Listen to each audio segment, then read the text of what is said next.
Good morning. It's 5 o'clock, and I'm Joan Jones with your top stories.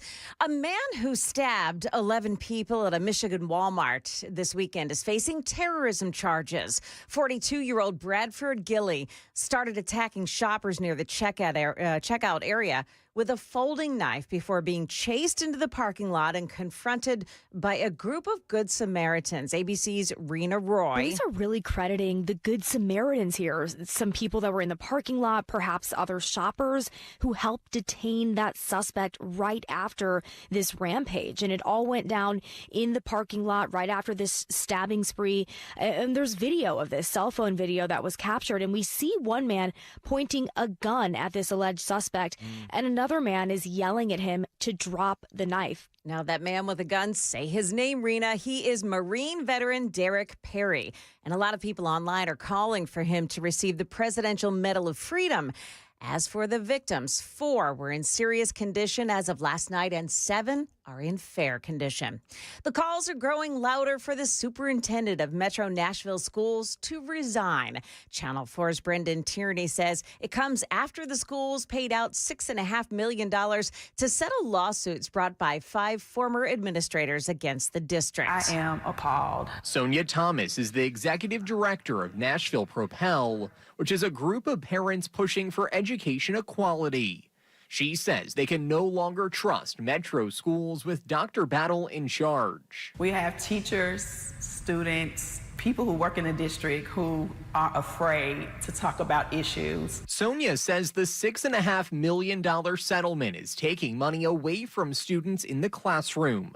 But a Metro school spokesperson says the settlement doesn't admit Dr. Battle did anything wrong during the COVID budget cuts. Now, Sonia Thomas believes that there will be more lawsuits filed against the district.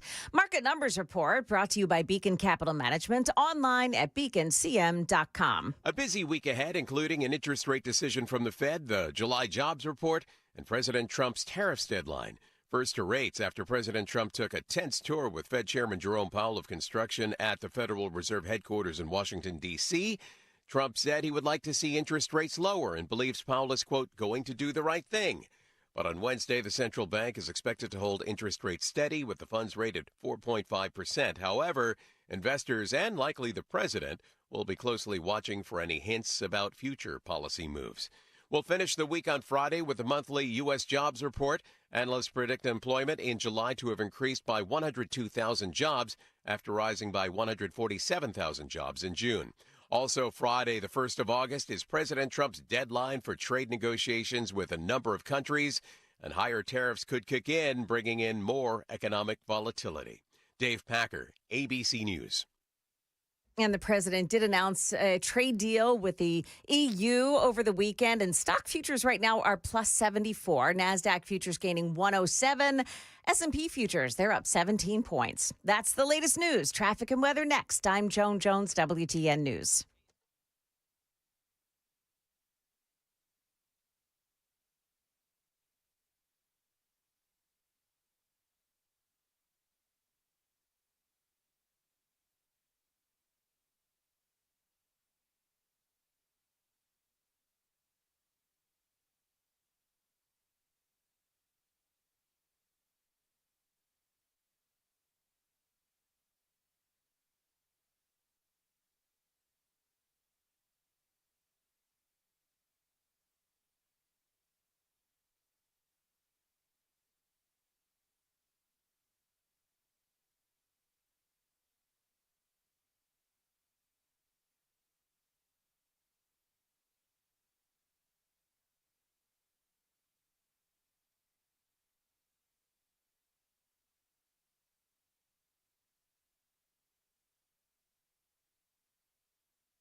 Okay, so the major roadways look like they're doing okay this morning heading into Nashville. You do have a closure in Mount Juliet on Old Lebanon Dirt Road between Old Mount Juliet Road South and East Division Street, and that's for some road work. Traffic every 10 minutes every morning on Super Talk 99.7 WTN.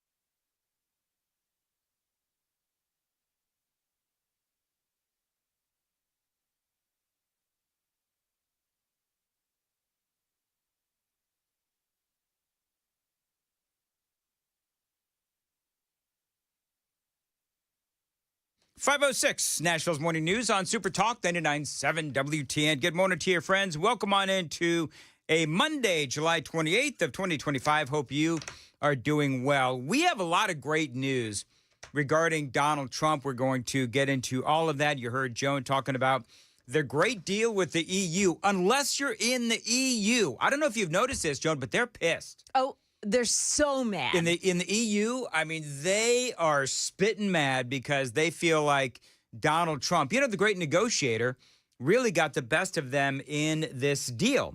So we're going to talk about that and a whole lot more. Have you seen this audio, this video on this story regarding the Panda Summit? The Panda Summit. Okay. So we'll talk about it at 5:35. The Democrats and their Panda Summit. We're going to get into that as well. An incredibly embarrassing moment for the Democrats. Jesse Waters actually pointed this out on Friday night, something that happened last week. So we're gonna get into that because I think there's a lot of stories out there this morning that really are talking about the woes of the Democrat Party. And there's a lot of them. I know that there's, everywhere you look these days, it's, the Republicans are going to get, blitzed. They're going to get killed in the midterm elections. I don't know if that's true. Oh, and by the way, the Republicans, have you seen what's going on in Texas? In Texas, they're deciding whether or not to redistrict early. Now, if y'all know, redistricting, they do it every 10 years. And oftentimes the party in charge of the state legislature of any given state, they will redistrict based on a number of different things, the census and where people are moving to and so forth. And oftentimes the political party in charge, they will redistrict so every 10 years so that they get some political favor. They get some political advantage out of the redistricting. And so they do it every 10 years. Well, in Texas, they're actually considering redistricting after only 4 years. Last time they redistrict or gerrymandered, it was 4 years ago. But Trump, they say, has asked Texas to do the redistricting early, as in now, in time for the midterm elections coming up in 2026. It's estimated that if Texas does that, then what's going to happen is the Republicans would get an additional 5 seats.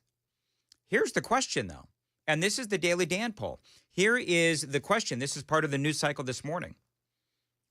Do we really want to set that precedent? Because, if we do that, right now, you do it every 10 years. If we start redistricting for the midterm elections, well, then we'll be redistricting in some of these states every 2 years. And the Democrats will absolutely do that. So we'll talk about that. That is, though, the Daily Dan poll. That is my concern. I'm all for, by the way, just so you know, I am all for sticking it to the Democrats. I am all for that. And so if we can gain some political advantage, Ron DeSantis, the governor of Florida, he is out there saying, yeah, you know what? I don't know, redistricting for the midterm elections, that might be pretty interesting. So Florida may do it. Everybody is kind of watching Texas to see ultimately what they do. I think that's going to be really interesting to watch. But again, do we want to set that precedent? Because the Democrats will do the same thing, and they'll do it to their own political advantage as well. So once you set that precedent, then there is no turning back. And I understand this is a state level issue, but it really does have real world consequences in the House of Representatives. So we'll talk about that and a whole lot more.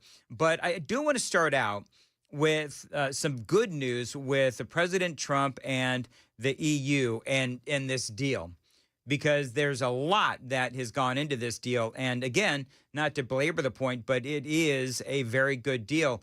And the more I need some audio, the more that the folks there in the European Union, the more that they read into this deal, the angrier they're getting. We have a deal. Yeah, that was Donald Trump. And I think this was, I'm not sure who the female was. I think she's one of the, obviously a leader in the EU. But Trump, he starts reading off this laundry list of things that the president has done. And by the way, the thing that I would sort of put out front is that this is Donald Trump. And what the president is doing is he is battling and fighting for America.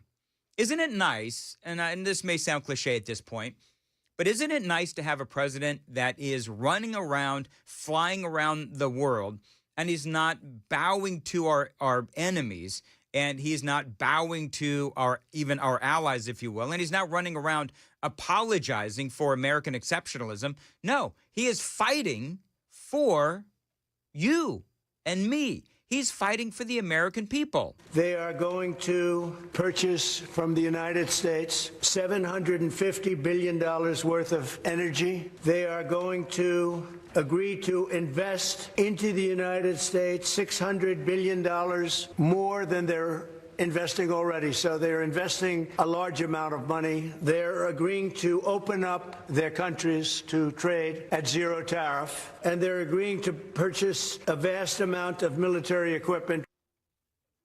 And so Trump, as you can tell, I mean, he's on a roll, and he is absolutely in his element. And by the way, the female there was Ursula von der Leyen. Ursula Gertrude von der Leyen. President of the EU Commission, Yeah. I guess, is what she was. I love that her middle name is Gertrude. Sorry. Why is that? I don't know. Gertrude? Yeah. I like Ursula. Ursula. Ursula Gertrude von der Leyen. Anyway, so part of this deal is that America retains a 15% tariff on goods imported into America from the EU. And some leaders in the EU, that's exactly right. Some leaders in the EU, they're not happy. This is what they report in, I think this is a Wall Street Journal. While the agreement brings short-term stability, it has also sparked criticism from some key European players. If the key European players are pissed off about this, it's got to be good for America, right? France's Minister for Europe, Benjamin Haddad, was quick to respond, calling the deal temporary stability, but it is unbalanced, he says in a post on X.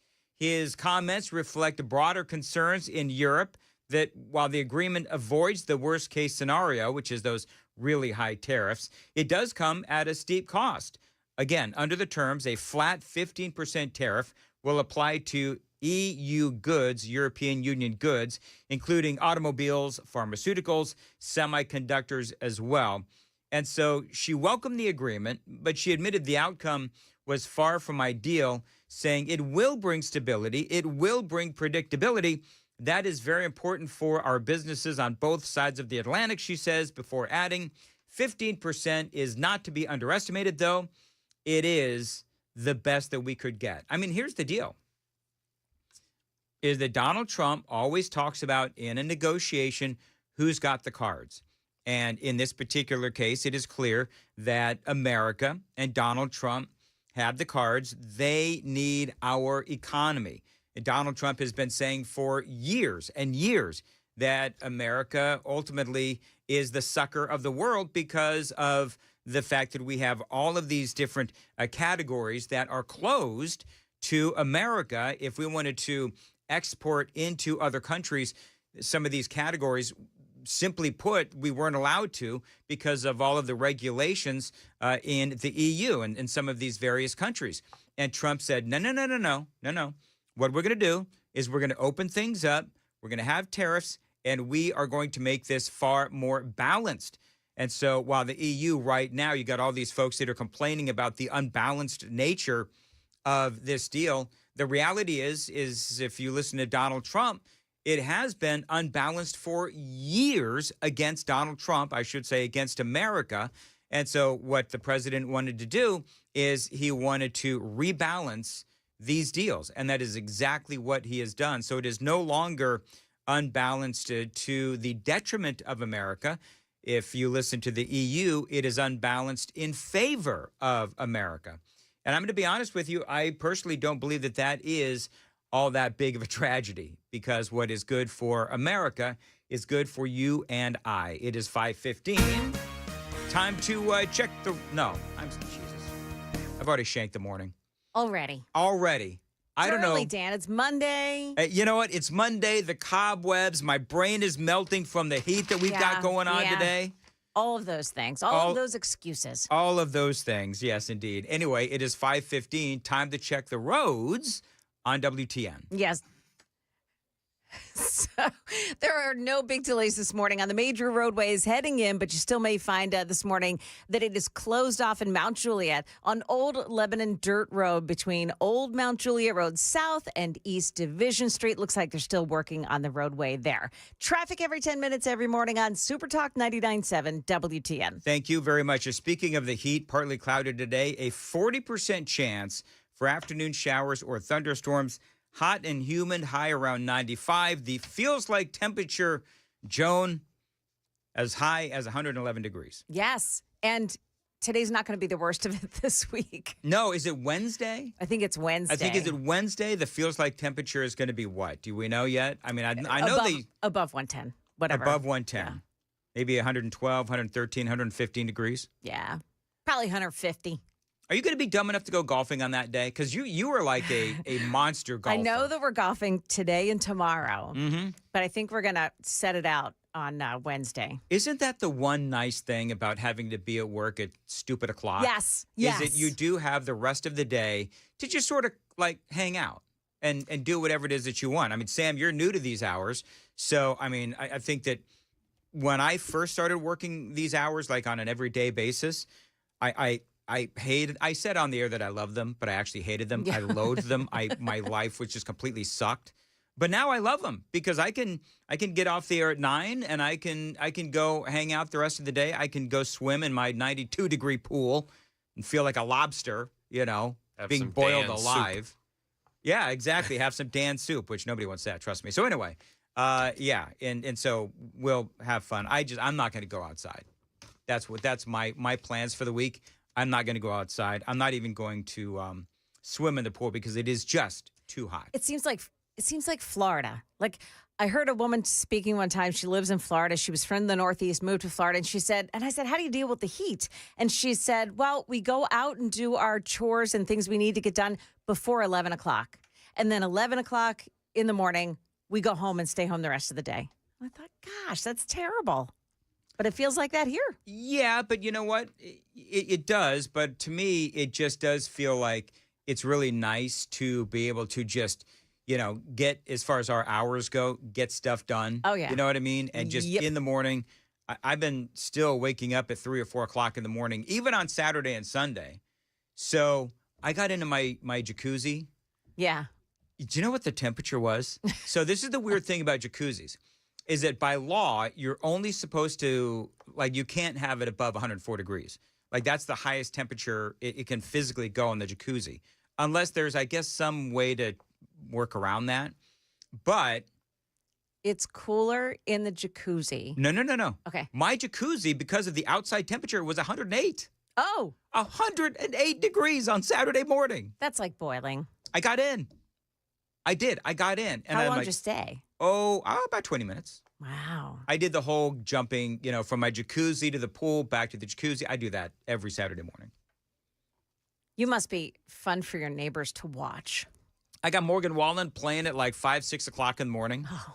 Amy's not even up yet. You know what I mean? It's like, oh, my goodness. Hey, by the way, speaking of the heat. Yeah. So the cops busted another idiot from Nashville in Mount Juliet over the weekend.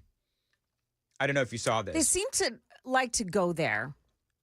Which just tells you how dumb they are. Yeah. I mean, they are truly, truly dumb because, they come to Mount Juliet. And I realize that crooks that are dumb, they're not exactly smart when it comes to, reading the news and stuff. Yeah. So maybe they don't know that we are tough on crime. Is this the stolen motorcycle Yep. story? Okay. Mm-hmm. I'm gonna report on that just for you, Dan. Are you really? Yeah, I'll do it in the 6 o'clock hour, okay? Okay, very good. Yeah, because I mean, listen, to me, all these idiots are the same.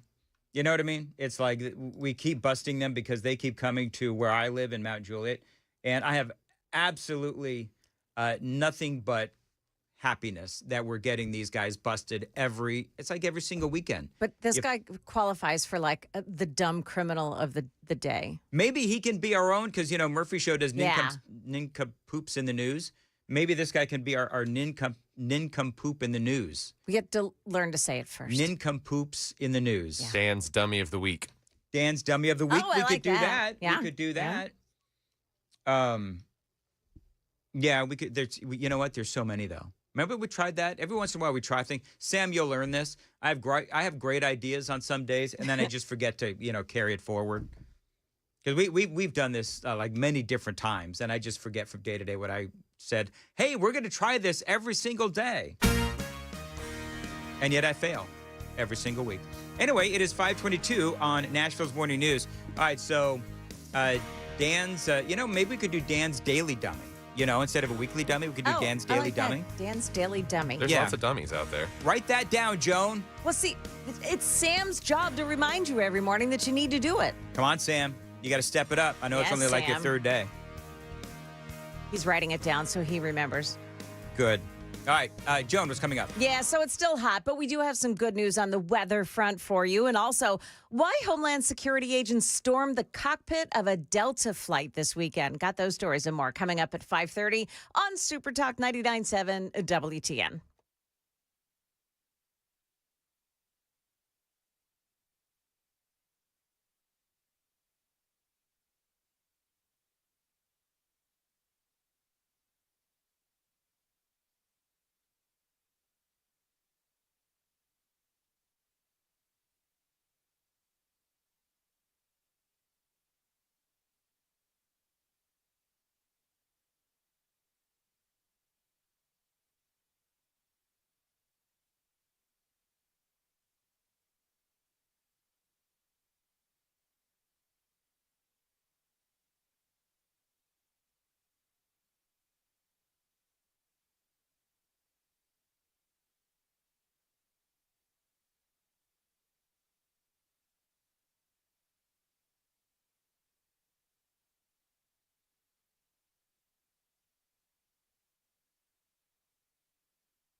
528, Nashville's Morning News on Super Talk 99.7 WTN. Hello, hello.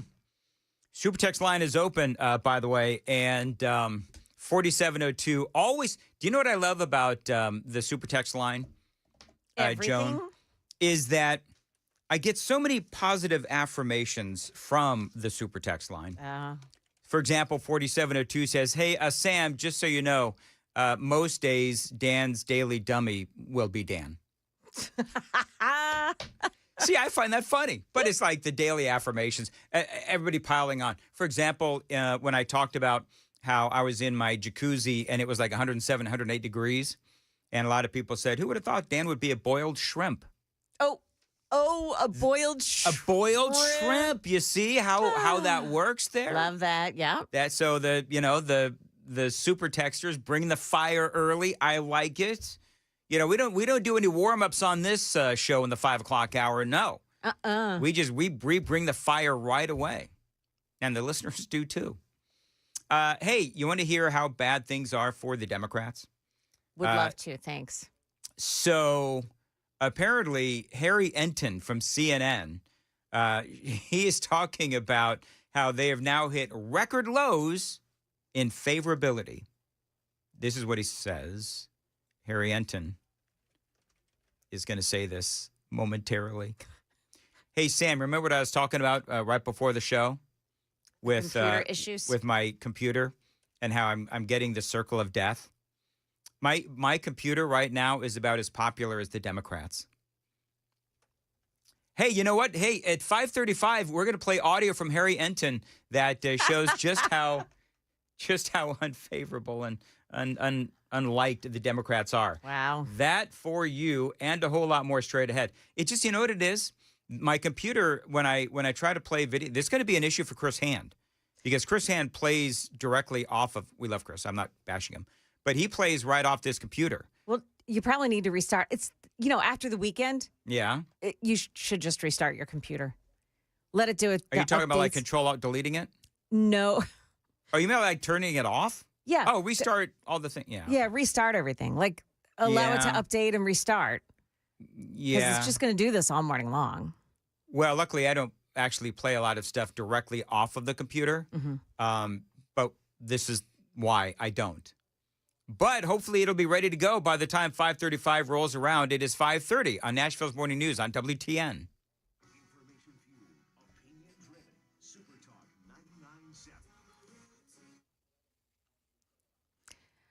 Good morning. It is 5:30, and I'm Joan Jones with your top stories. And we begin this morning with maybe some of the best news that we're going to hear all day. There is some relief coming from the heat and the humidity, so we can all kind of breathe a sigh of relief. We have 3 pretty rough days to get through, though. Today, tomorrow, into our day Wednesday. We're still talking temperatures mid to the upper 90s with heat index values that could be up to 110. Tomorrow could even feel hotter than that in some areas. Thursday will still be hot, but very seasonal for this time of year. And then by Friday, most, if not the entire area, falling back into the 80s. Oh, that sounds nice. Stefano's full forecast is coming up right after the news. The Trump administration got their trade deal with the European Union, announcing that agreement. President Trump did that from the new golf course that he's got in Scotland yesterday. The president says the EU, which is made up of 27 countries, agreed to buy $750 billion in energy from the U.S., as well as a large amount of military equipment, and invest $600 billion more than they're already investing. Trump says other countries now have just 5 days to come to the table. The deals all start on August 1st. If no agreement is reached, South Korea will be hit with 25% tariffs, South Africa 30%, Myanmar and Laos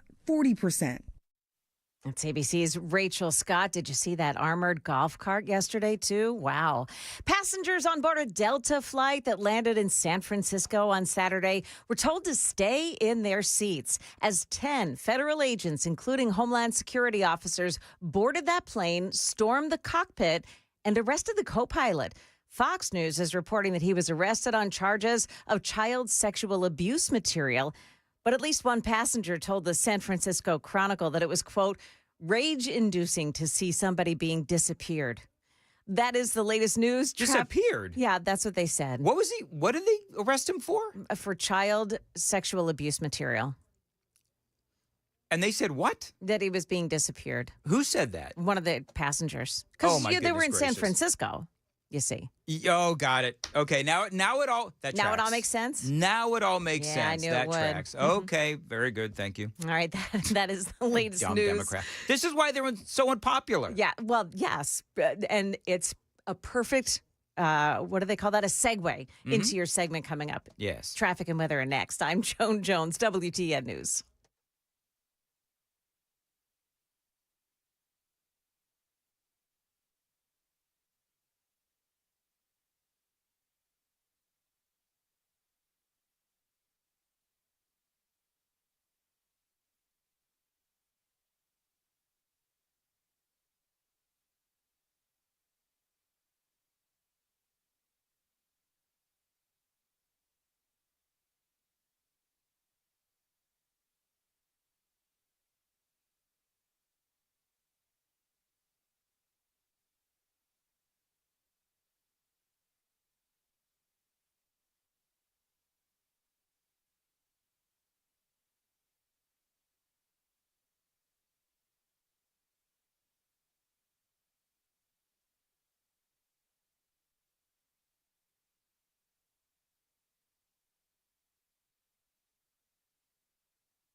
All right, no delays this morning so far. No major delays as you're heading in. It looks like things on 65 begin to slow down now around the Goodlettsville area. Normal volume there. Traffic every 10 minutes every morning on Super Talk 99.7 WTN.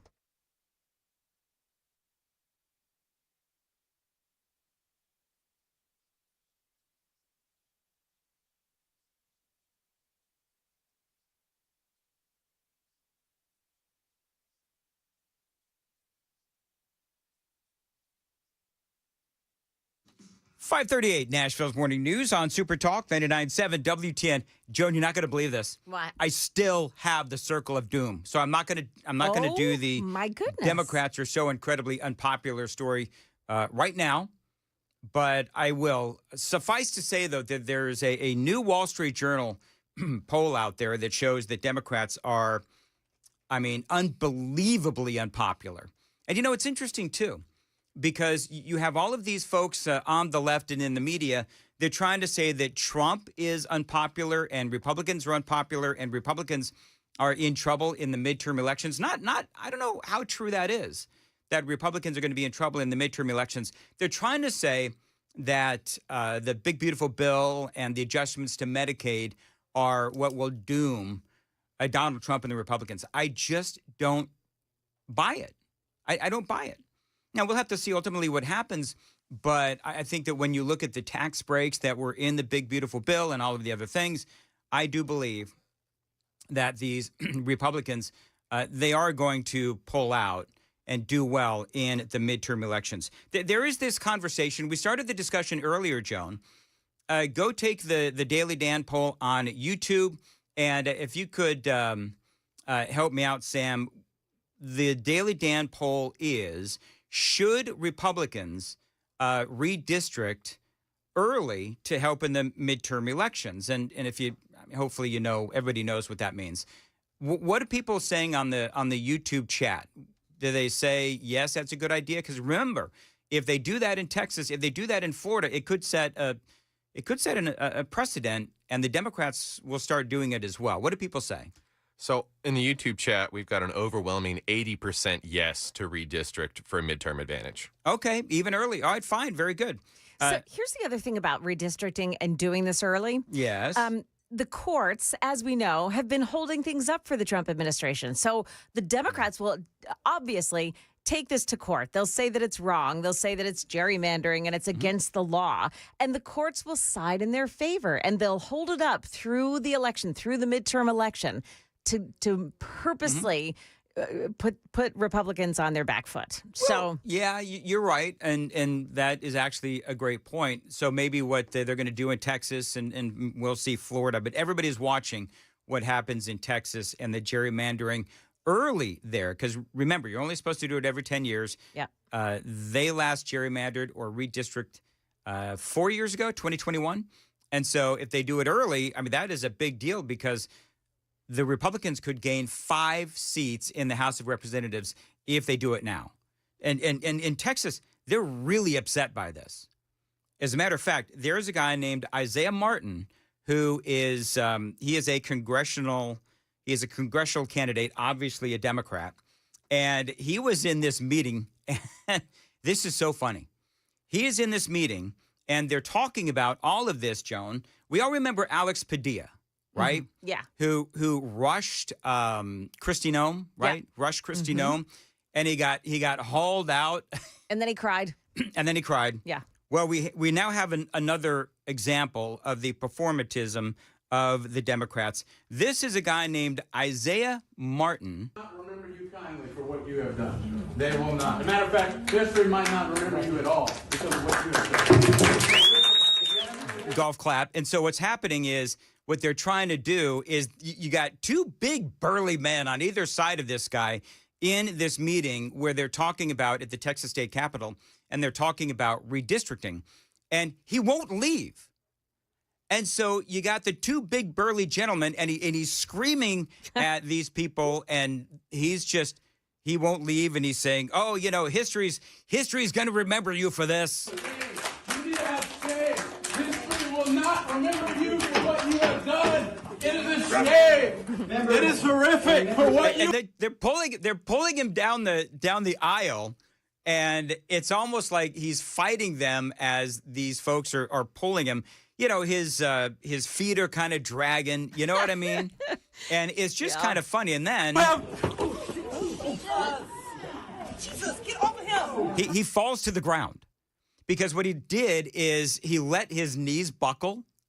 And so he falls to the ground, and you hear somebody say, get off of him. Well, he's the one that did it.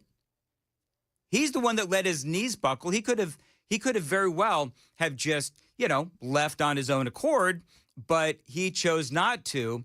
And he and everybody else, they just fall to the ground. And I don't know about you, but I find it kind of funny. It's horrific for what you have done. You should all be ashamed. Shame. And there you go. And then they haul him out to the they haul him out into the hallway. All they want is for that to be replayed on the evening news. That's what I said. On loop. Yeah. That's what I said. And so here's the funny thing about all of this is that, as we know, it is all performative. But also afterwards, he got on his social media and this is audio, and he is all smiles. Listen to what he posted. Again, this is Isaiah Martin. All right, I just got out of jail, and I can't thank you guys enough for all of the support you guys have given me. Yeah. So they dropped all the charges. Oh, my goodness. Why did they drop charges? Like, that's what I want to know. Why did they drop charges? Scared of retaliation. Or it makes him a martyr. If they charge him with something, then it makes him a martyr, right? So maybe that makes him even more powerful, I don't know. Obi-Wan Kenobi once said, "You can strike me down, but I'll come back more powerful." LaMonica MacGyver, the hefty woman in New Jersey, she was still charged. She is still charged. She is still going to be going through the process, the court process. I don't see her getting, I'm not there in New Jersey, and neither are you, so we really don't see her getting any more popular or not. But right. Well, here's what I would say is I'm not sure what they would actually charge this dude with, but he definitely was up there. I mean, you heard it. He's yelling at these people. He's up, the legislators. He's pointing his fingers at them. He wouldn't leave. I don't know what you charge him with, because a lot of people are going to say, oh, he's just, First Amendment rights, right? Right to free speech. Yeah, but if he is ordered to, okay, you've had your time. It is time now for you to be quiet and sit down, and he won't. And so I don't know what that charge would be, but clearly, if you listen to what he posted on the socials, he is excited as all get out that he was able to do what Alex Padilla and hefty woman out there in New Jersey, all of them have done, which is, this performative thing where hopefully they can become martyrs. And this guy is a congressional candidate in the state of Texas. So I'd be willing to bet that they now know, the folks in Texas now know the name of one Isaiah Martin. It seriously means a lot. It was an interesting experience, to say the least, but here's what I will say. The Republican Party threw me in jail because I refused to sit idly by as they seek to redistrict our state and try to destroy our economy, and they think that we're not going to say anything about it. They did this. Hey, can I ask a question? I would ask Isaiah Martin, can you explain to me how exactly it is that Republicans are destroying the economy? How are Republicans destroying the economy? Like, these are just the constant spewing of talking points that the Democrats do. I mean, I don't know. I seem to recall during Joe Biden's Democrat reign, or whoever the hell was running the country, when inflation was up over 9%. I seem to recall that. And imagine, I would love to see what Isaiah Martin has to say about the deal that Donald Trump came back with the EU, where we just got done speaking about that in the first part of the program, where people in the EU, leaders in the EU, are really angry because it is unbalanced in our favor after years of an unbalance in their favor. So I guess I would just ask, okay, so how exactly is it that Donald Trump and the Republicans are destroying the economy? Because I had the audacity to speak up. And you know what? I'm going to continue to have that audacity. Because strongly worded letters won't get us out of this mess. It takes speaking truth to power, no matter what the consequences are. I got a lot more to say. I'm going to get on the road tonight, be back in Houston tomorrow. Right. Let's get to work. Let's get to work. Just with the Justin Jones clip the other day, he wished he'd got that attention to be able to put that on his socials and signal the virtue and, oh, poor him, poor guy, he got taken away because of fascism. Yeah, I mean, that's exactly right. I mean, we talked about that day. Justin Jones, remember when I said when he is surrounded by the airport security people and he, I'm pretending that he's like, guys, could you do me a solid and just throw me to the ground and like drag me out? maybe call me a few, racial slurs. Probably slipped him a 50 or something. If you could do that, that would really be appreciated. Just throw me a solid, right? Anyway, so I don't know about you, but I think it's ridiculous. By the way, Cook Political Report is now showing that Republicans will be keeping the House of Representatives.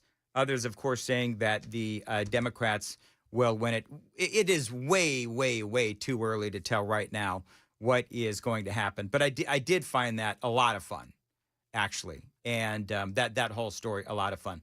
Hey, speaking of fun, so Jay Leno, they're now asking Jay Leno, and I think he is a great guy to ask what he thinks about the cancellation of Colbert. So I need some audio. So this is, remember, this is what Stephen Colbert said to Donald Trump after Trump was, crowing or celebrating about Stephen Colbert getting fired. Go yourself. Remember that? By the way, there are now reports that Colbert could actually get shown the door early because he has been out there saying this same monologue. He was also out there saying, they left me alive. And so for 10 months, the gloves are off. That's what Stephen Colbert has been saying. So now in the news today, well, they may just say, you know what, Stephen Colbert, we're done. We're going to pay you and you just go away. And they may end up running, I don't know, do you run reruns for 10 months? Like, what do you do? I think you get somebody in there. I thought Brian Wilson had a great point the other day. There's lots of comedians that are out there that could do a great job. You know what? Maybe you bring back Jay Leno for 10 months until they wrap this thing up. This is what Jay Leno said. He was asked about Nate Bargatze. By the way, that's what Brian said. Why don't we get Nate Bargatze, a guy who is decidedly unpolitical, to come and do the Late Show? And, just replace. Would be a great choice. He would be so great. He really would.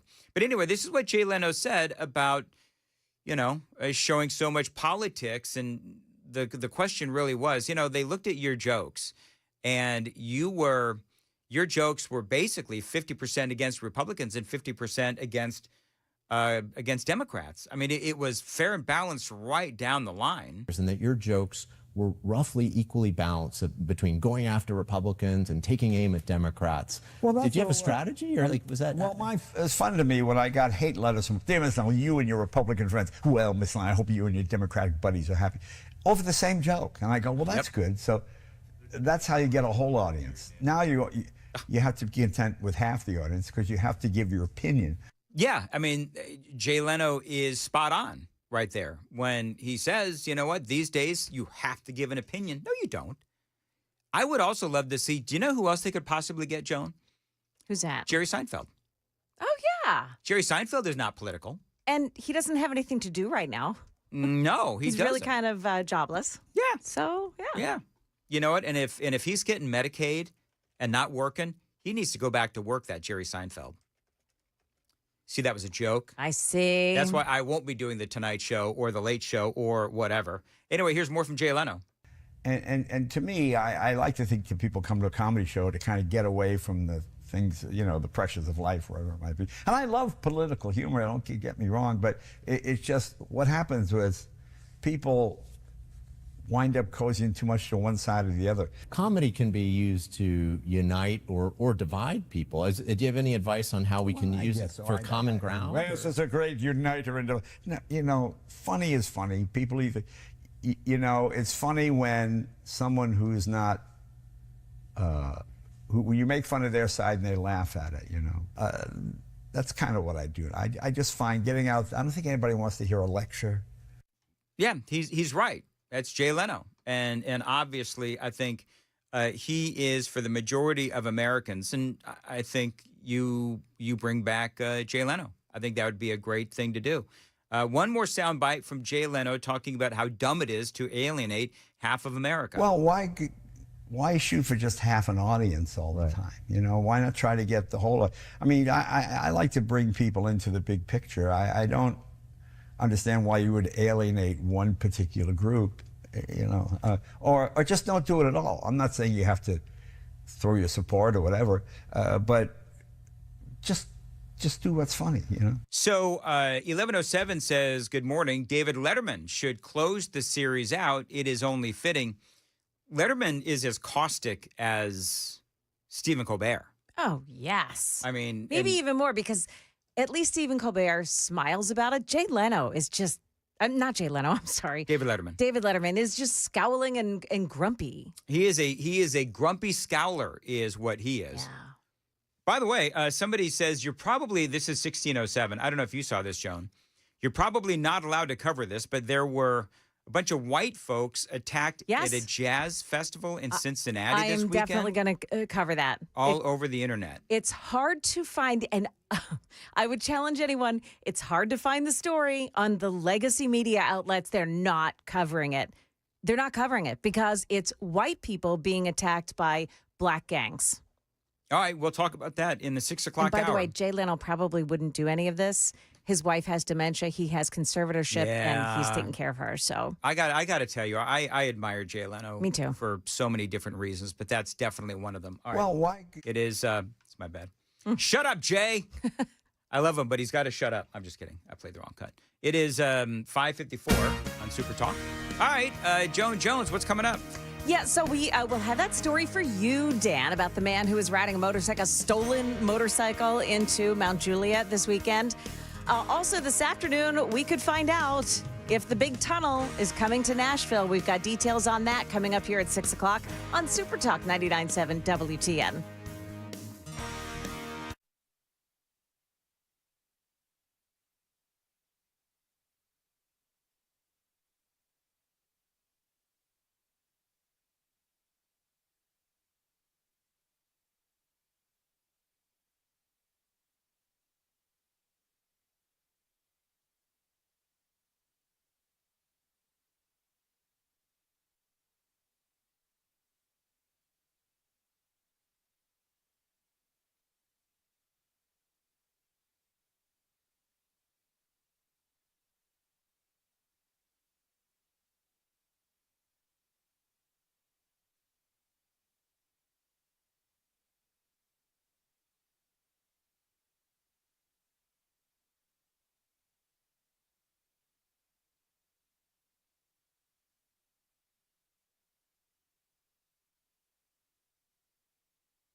Well, let's not go to jazz festivals in Cincinnati. I'm looking at some of this video, Joan, Isn't that it you were referring horrifying? to. Holy.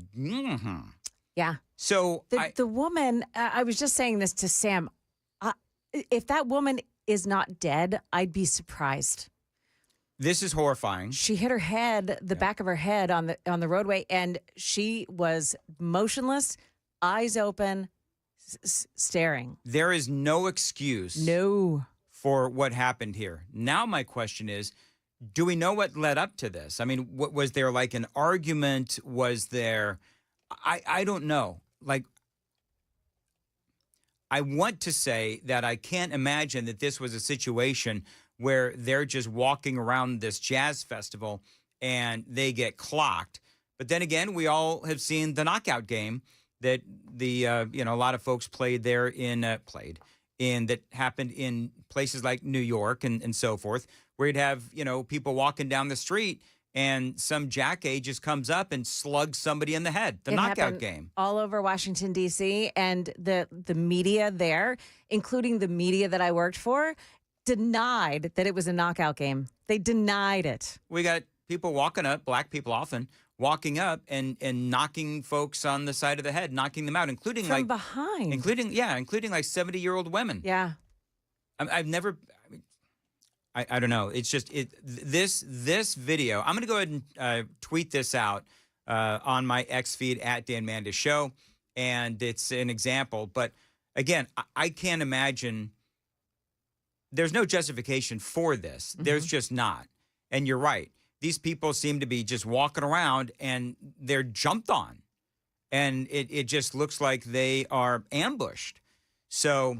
Yes, to the person on the super text line, I am allowed to talk about it, and we are right now. Jones also got it in the news throughout the day.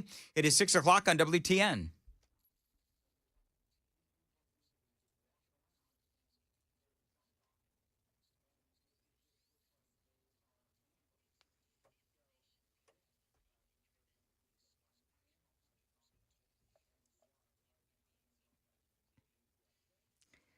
Good morning, 6 o'clock now. I'm Joan Jones with your top stories. We're at 79 degrees now. Our high temp today is 98 degrees, but the heat index, that'll be around 110. Extreme heat and humidity for the next 3 days. We've got more with Stefano coming up right after the news.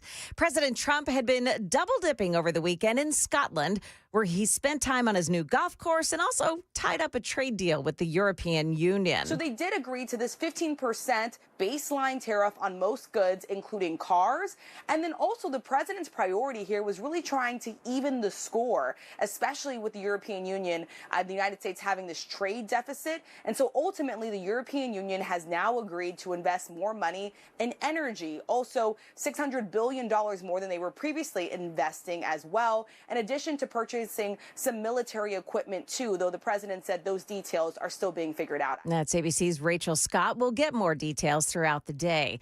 Locally, a 20-year-old man from Lafayette arrested over the weekend after the stolen motorcycle he was riding was picked up by Mount Juliet's so-called Guardian Shield license plate readers. Police began monitoring that cycle on Lebanon Road, and the rider, they said, had no shirt and no helmet. Well, they tracked him to a parking lot near Mount Juliet Road. The rider attempted to go off-road, but then he lost control. Officers say the man was quickly arrested. He gave him a fake name. They were able to identify him quickly, though. He had warrants out for probation violations as well. We could learn this afternoon whether Nashville officials have come to an agreement with Elon Musk on a tunnel that would connect downtown Nashville with BNA. It would be a 5 to 10 mile long tunnel. Those in favor say the tunnel would help to solve traffic issues because the airport has set passenger records year after year. But Elon Musk has, of course, his detractors. Elon Musk is an absolute grifter and scammer. And that's State Rep Afton Bain. She says it costs too much, and she thinks Musk is only trying to build an empire. Market Numbers Report brought to you by Beacon Capital Management, online at beaconcm.com. From ABC News, Wall Street now. Just ahead of President Trump's August 1st deadline, a new trade deal is struck with the EU. Trump says most imports from Europe will get 15% tariffs, while the EU will buy $750 billion worth of American energy. Talk of a trade pact bolstered stock futures overnight.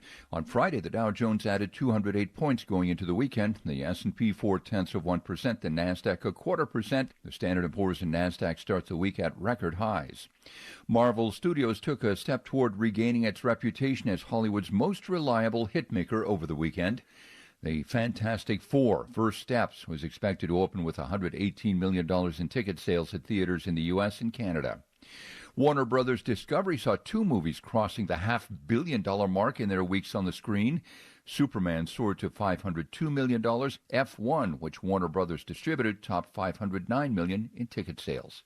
Jim Ryan, ABC News. And stock futures are on the plus side. Dow futures up 34, NASDAQ futures plus 64. We've got S&P futures gaining 9. That's the latest news. Traffic and weather next. I'm Joan Jones, WTN News.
Okay, you've got a crash this morning. This is in Cross Plains. It's on 65 southbound side past Gallatin Cross Plains Highway 25.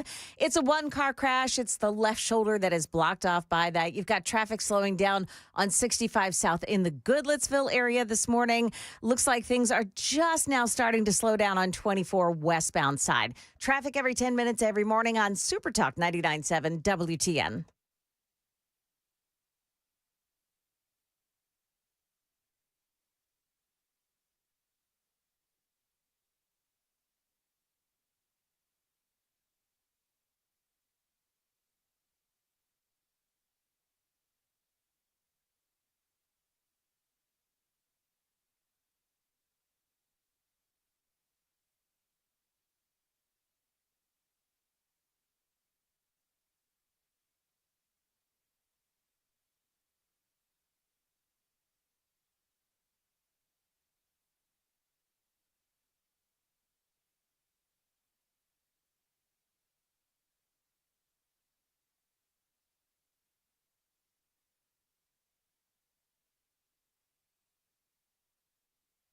.607 Nashville's Morning News on Super Talk 99.7 WTN. Good morning to you, friends. Hope you are doing well. In the first hour, we spoke a lot about the success of Donald Trump over the weekend, the EU freaking out because of this great deal that Trump has struck with the European Union as far as tariffs goes.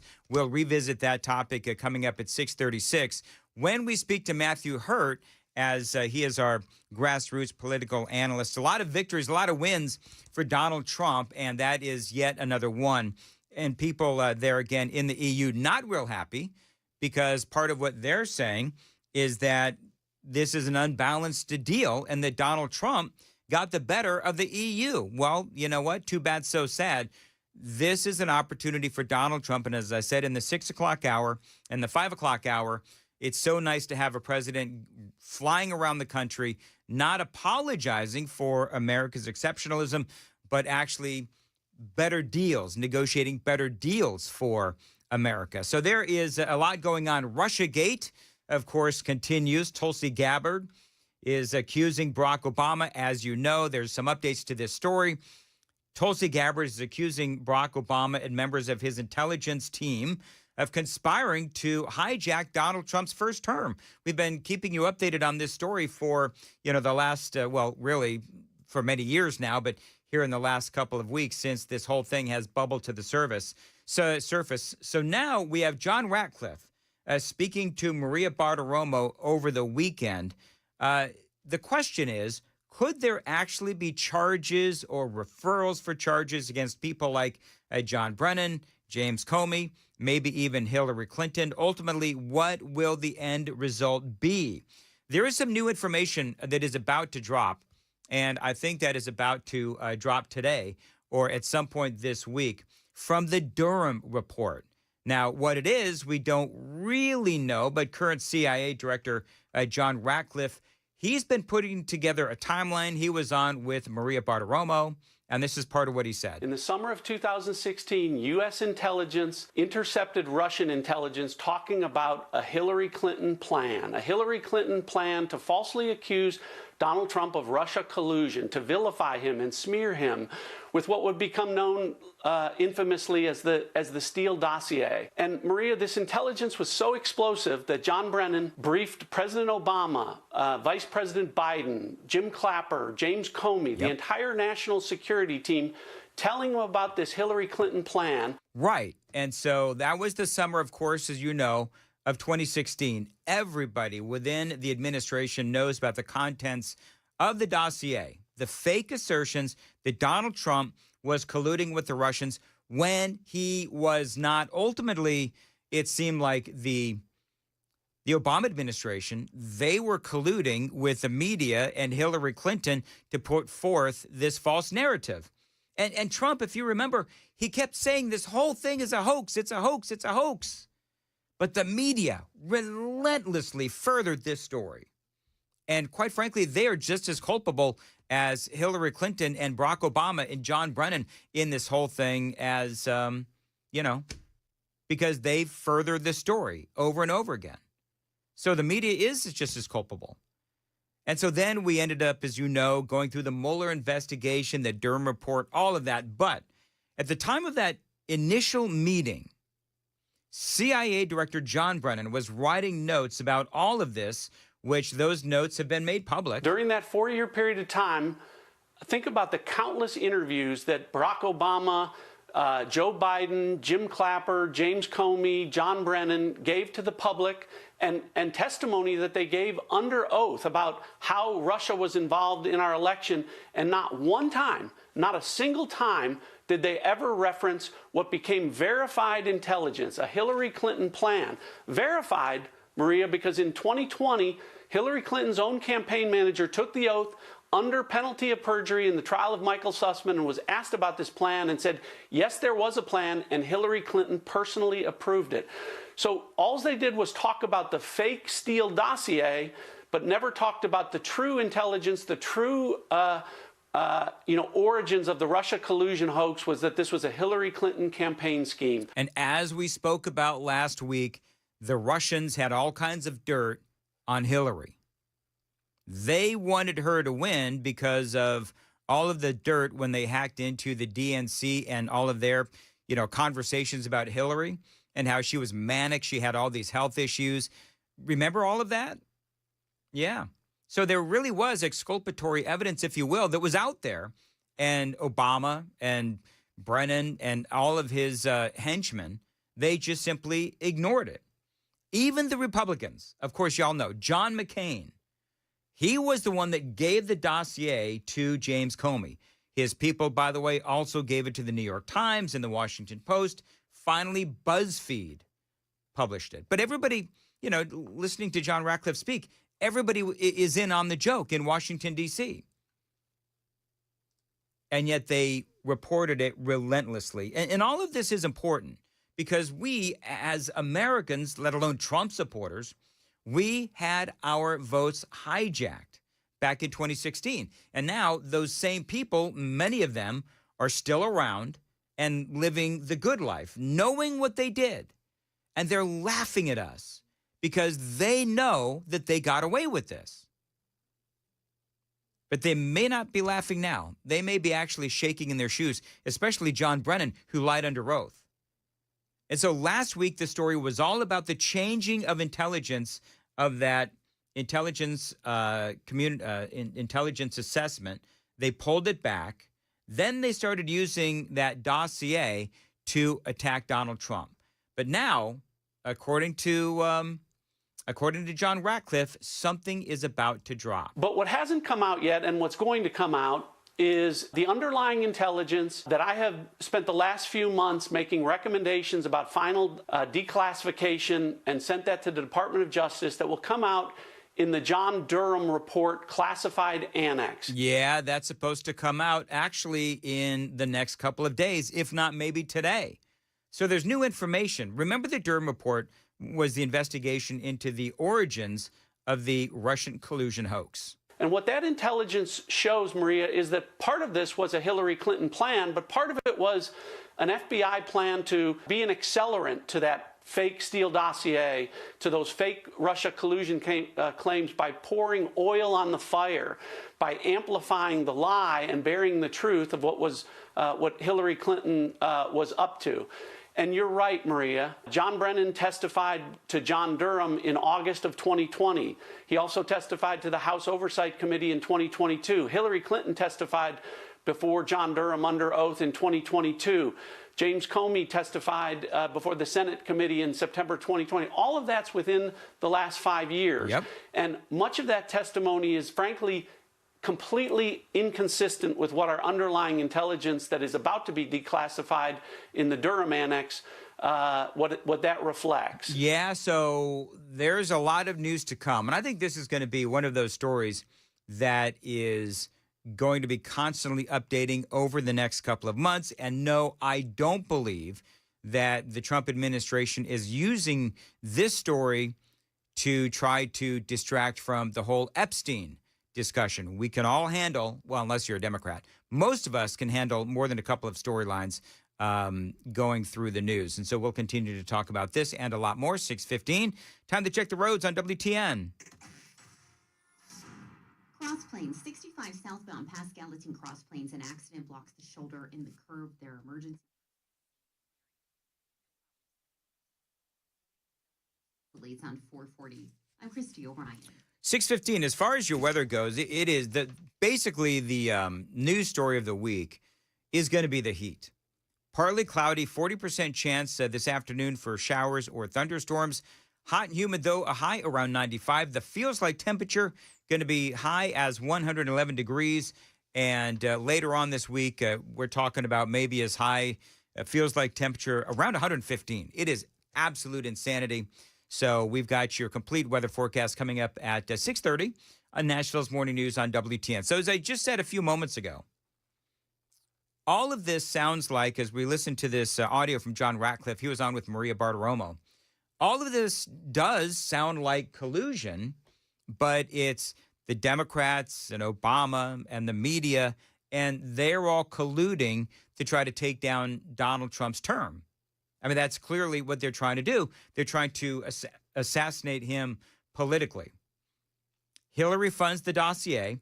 Obama and his henchmen use the dossier to change intelligence community assessments to say that Russia is trying to help Donald Trump and that Donald Trump was in on it. Not true. John McCain picks up the dossier, gives it to James Comey. They'd already known about it, but he was certainly involved in spreading it around, of course. The media reports it big time as well. BuzzFeed finally goes ahead and publishes it, and then everybody else, it is a feeding frenzy where they were all about trying to take down Donald Trump. And they never really reported on it, honestly. They amplified the talking points trying to politically assassinate Donald Trump, and they did. Now, the question is anything going to come of this? Anything at all? One concern is the statute of limitations on any possible charges. John Ratcliffe spoke about that. I don't think statute of limitations are going to impact, because in a conspiracy, Maria, the statute of limitation doesn't start to run until the last act in furtherance of that conspiracy.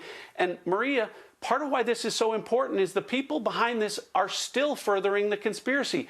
They're refusing to admit or acknowledge what they did in 2016 and what they did in 2020 was wrong. And so I think that's why this is so important and why I'm excited about what the American people will see very shortly and what's to continue to come. Yeah, so this is going to be, I would say, this is going to be a really long, dragging out storyline.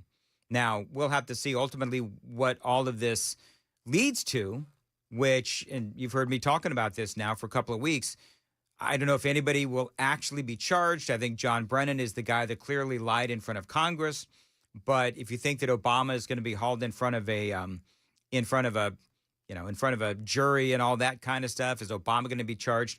I don't think so, because the grand jury will more than likely have to go through Washington, D.C., and that is a very left-leaning city, obviously, and they hate Donald Trump. And as I've said a number of different times now, he's fired half of the city.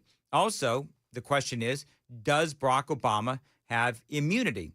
If you can say, well, clearly he committed treason, well, we talked about this a little bit on Friday. Could you make the case that Obama committed treason? Because ultimately what he did, and this is the angle that they might go, what Obama did was he made our enemies stronger by weakening our president and turning our own government upside down. So he weakened our own government, our own presidential administration, duly elected president of the United States, Donald Trump. He was weakened. And when you weaken our president, then what you're doing is the argument could be made, I don't know if it'd be successful, but the argument could be made that Barack Obama was aiding our enemies like Russia, like Iran, like North Korea as well. That's the bottom line. I would say, based on what I'm reading, they could probably get advocating overthrow of government. It's a federal code. Knowingly and willfully advocating the overthrow of the U.S. government or the government of any states or territories, it has a 20-year imprisonment sentence. All right. You know what? I mean, it sounds like he was trying to overthrow the government. Now, realize that I am a, very right-wing, very conservative. But if you look at what Obama was doing, and you don't even look at it through the prism of politics, just look at what he did in trying to set up Donald Trump with all of these accusations of collusion, knowing that it wasn't true. That, of course, leads to a special counsel investigation, the Mueller investigation wraps up Donald Trump in all of these different investigations. He's being attacked by the media. He's being attacked by the Democrats. And to me, that makes all the sense in the world that Obama was trying to overthrow the government. The question is, could they actually make that happen? It is 6:22. Nashville's Morning News. Joan Jones has the news coming up at 6:30. Joan. Yeah, we have the audio from that attack on the man and woman, the white man and woman, by a largely black crowd in Cincinnati. We'll play it for you coming up here at 6:30 on Super Talk 99.7 WTN.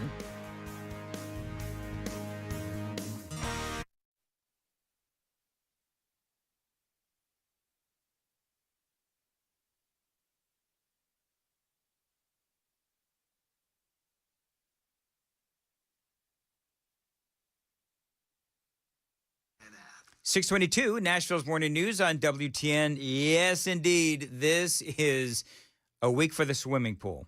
Now, if you're not confident in how you're going to look in a bathing suit, my friends at Contours, they can help you. A belly buster special going on right now from my friends at Contours. It is the July special, $99. is going to help you fit into that bathing suit. Here's how it works. You call up 615-236-9960 right now, and you get that Belly Buster special for $99. Now, most people that go through this Belly Buster special, you're going to lose 2 inches across the middle. Now, others have, I have, Chad Benson has as well. And people from all across Middle Tennessee, they're taking advantage of Contour's red light technology in these Belly Buster specials. It is not only incredibly unique, it is cutting edge, it is effective, and they are waiting for your calls. 615-236-9960. This is the place that can help you fit into that bathing suit, that Belly Buster special right now. 615-236-9960. Take advantage of the July special. You can go to their website, by the way, see how all of this is done. And by the way, Contours not only offers you, the Belly Buster specials, the red light technology that's going to help those trouble spots on your body. They can do a lot of different things for you utilizing this red light technology. And again, it is cutting edge and effective. Call them right now, 615-236-9960. See how it all works. ContoursLLC.com.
All right, 627, Nashville's Morning News on WTN. Sorry about that. I was listening, Joan, to some great audio. Oh, yeah?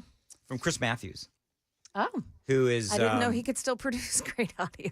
Well, you know what? He's talking about Trump, and he's talking about the direction of America. Oh. So we're going to talk about that straight ahead. Dan Mandis here for the HVAC company that I've been using for over a decade, Busy Bee Plumbing, Heating, and Cooling. Listen, we got feels like temperature this week. Going to be up toward 115 degrees.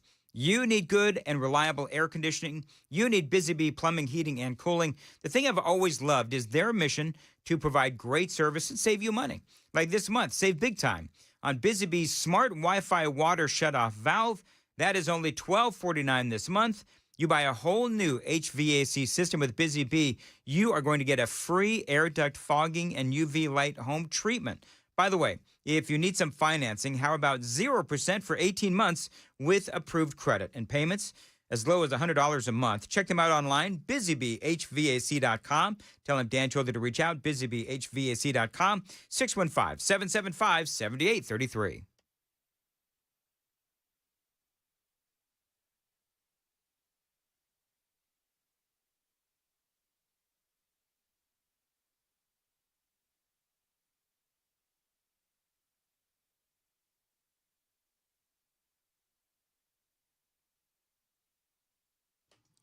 629, Nashville's Morning News on Super Talk 99.7. WTN Super Text line is open, 615-775-7833.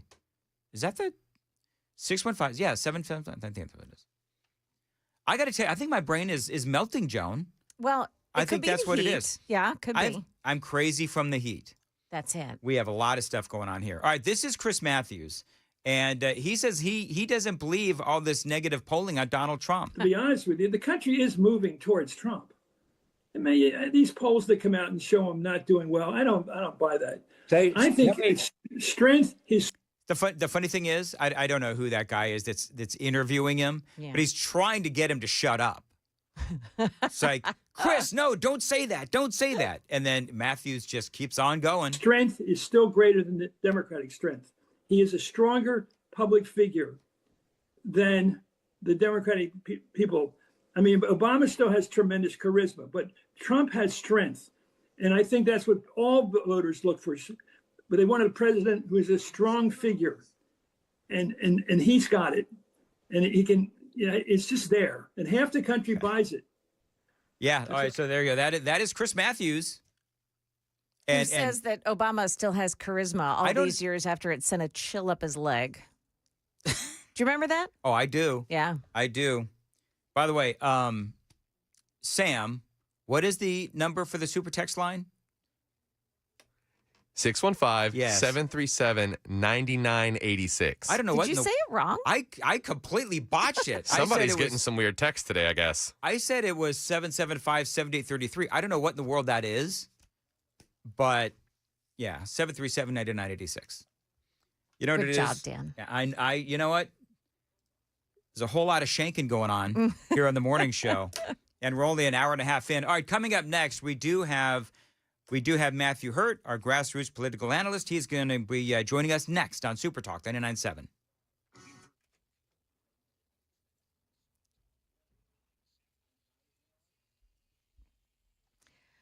Good morning. It is 6:30, and I'm Joan Jones with your top stories. So we're beginning this morning at 79 degrees, and we're hearing that it'll go up to 98 as far as the temperature goes, but the heat index values go well above 110 today, tomorrow, and Wednesday. Be careful. We'll have Stefano with the forecast right after the news. If you're one of those people who ignores the flight crew instructions before your plane takes off, this one's for you. Exactly why flight attendants want us to pay attention when they explain the emergency slides. Passengers had to use them when smoke filled American Airlines Flight 3023, which had to abort takeoff from Denver over the weekend. There was a thud. The plane shuddered, leading passenger Mark Serkis to state, "That's not good." Out the chutes they went. Some passengers tripped at the end and tumbled onto the concrete runway, including someone carrying a small child. One person was injured. Wayne Cabot, ABC News. A violent beatdown of a white couple in Cincinnati by a largely black crowd is being shared all over the internet. Now, this happened early Saturday morning, and in the footage, the man is repeatedly hit and kicked in the head as he lays in the street. He tries to stand up, but he's disoriented, falls over. A woman is seen checking on him when a man punches her right in the face. Her head hits the ground, and she doesn't move.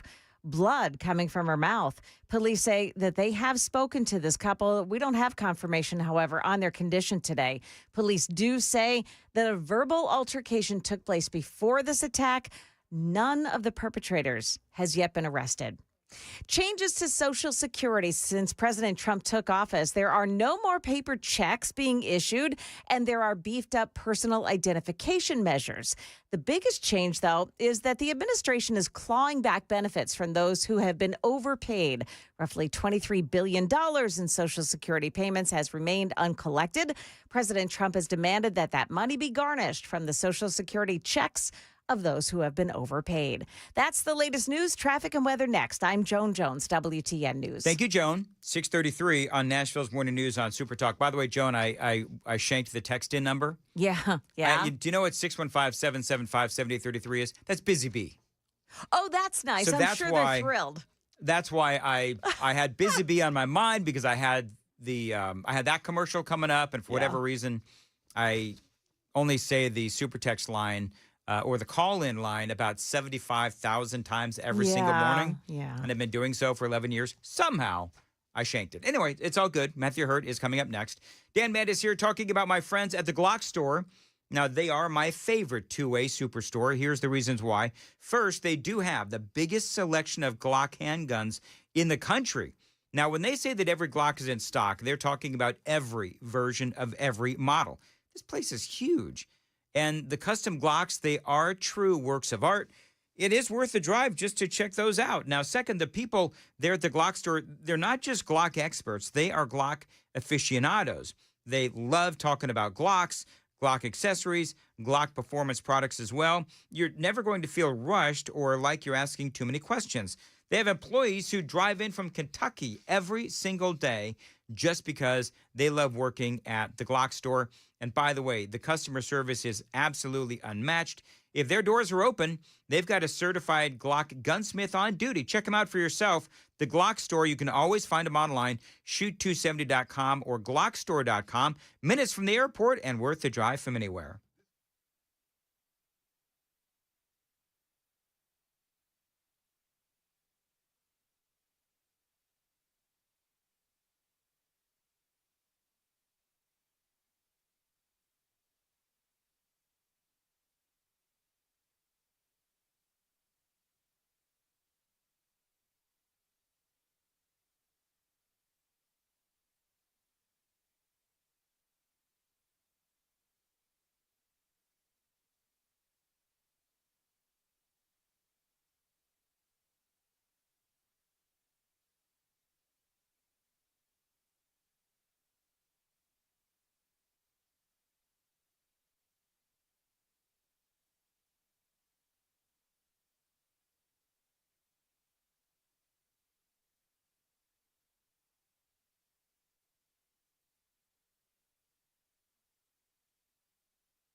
got an accident. It is in White House, 65 in the northbound side before Springfield White House. That's exit 108. You do have delays starting now on 24 heading into Nashville. Same thing for 65 in the southbound side and as well as 24 in the eastbound lanes at that merge this morning coming in from the north. Traffic every 10 minutes every morning on Super Talk 99.7 WTN.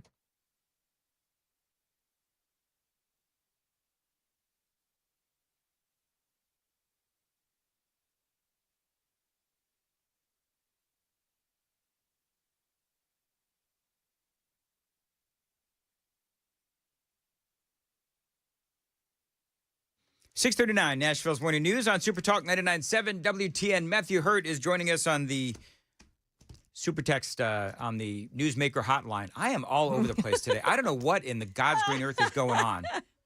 I've just, you know what I've got to do, Matthew and Joan and Sam? I've got to just, everything's got to be right between the lines today. Because I'm messing up like very normal stuff. Matthew, good morning.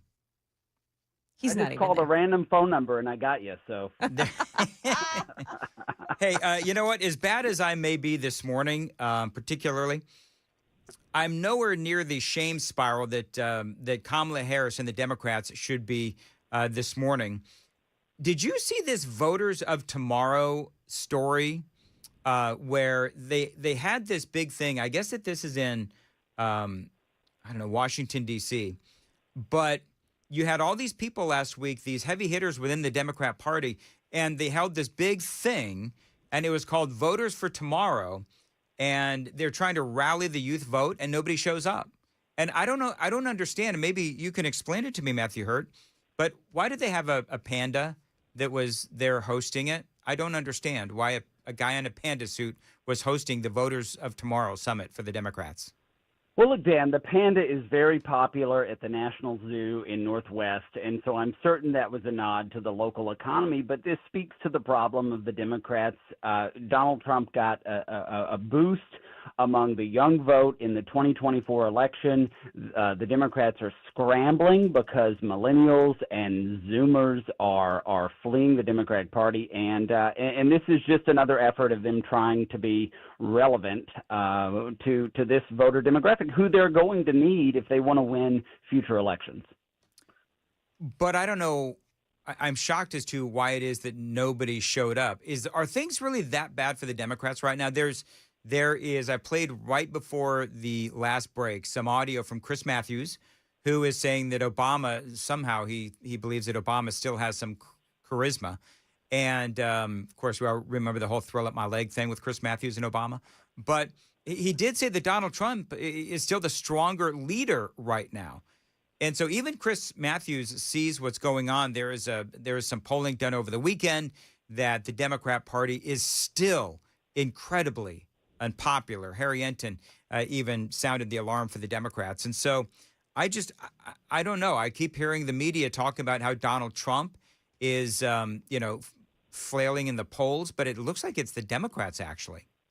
Well, and this is what we see. So on the back end of this Voters for Tomorrow Summit, I'll give you guys a little bit of insight. What frequently happens at large conferences is that any young people, college-age person, is flown in. They get a hotel room for a few nights, all at the generous expense of donors and financial backers. And so this is a situation very likely where the organizers couldn't find young people who wanted a free trip to D.C. for the weekend. And so, yeah, this speaks to a broader problem about this demographic and about the ability to message to young people on the issues that matter to all Americans. All right, so moving on from there, in the news today, gerrymandering or redistricting. So in Texas, they're talking about redistricting after only 4 years. They last did the gerrymandering, their redistricting, back in 2021. And now they say that Donald Trump has asked the state of Texas to redistrict early so that the Republicans can get 5 additional seats in the House of Representatives. You have, Florida and Ron DeSantis. They're looking at the same thing. And this has been a very big debate regarding gerrymandering or redistricting. So should Texas do that? And is that setting a bad precedent? Well, here's the context. The New York Times had a piece over the weekend about how Republicans are gerrymandering, and I think it was paragraph 8 or 9, where they said states like Maryland, states like Illinois, states like New York, the Democrats have already done this for a couple of years. In Maryland, just across the state line, the governor Martin O'Malley in the early 2010s went from, I think, 3 or 4 Republican members of Congress down to 1. And so the gerrymandering issue is one that Democrats claim to oppose, right. But for a generation they have enacted. And it is not inconsistent from time to time for states to relook at their congressional district lines in between the decennial census. So what ends up happening is in 2010, 2020, 2030, the census is taken and then lines are drawn based on those numbers. And it is not uncommon for a state or two in the interim to redraw or at least re-examine the lines. And of course, the Democrats are just freaking out about this, even though they themselves have been doing this for years, obviously. And you know what? When the Democrats do it as well, Republicans will also scream and moan about it. So both sides do this. But when it comes to the midterm elections coming up, I'm gonna run to traffic real quick, but I'm going to ask you about the midterm elections, and all eyes right now are on the midterm elections. A lot of the polling is geared towards the midterms as well. So we're going to talk a little bit about that and a little bit regarding the Democrats' polling overall and Trump's polling too. It is all straight ahead. My conversation with Matthew Hurt does continue after the check on the roads on WTN.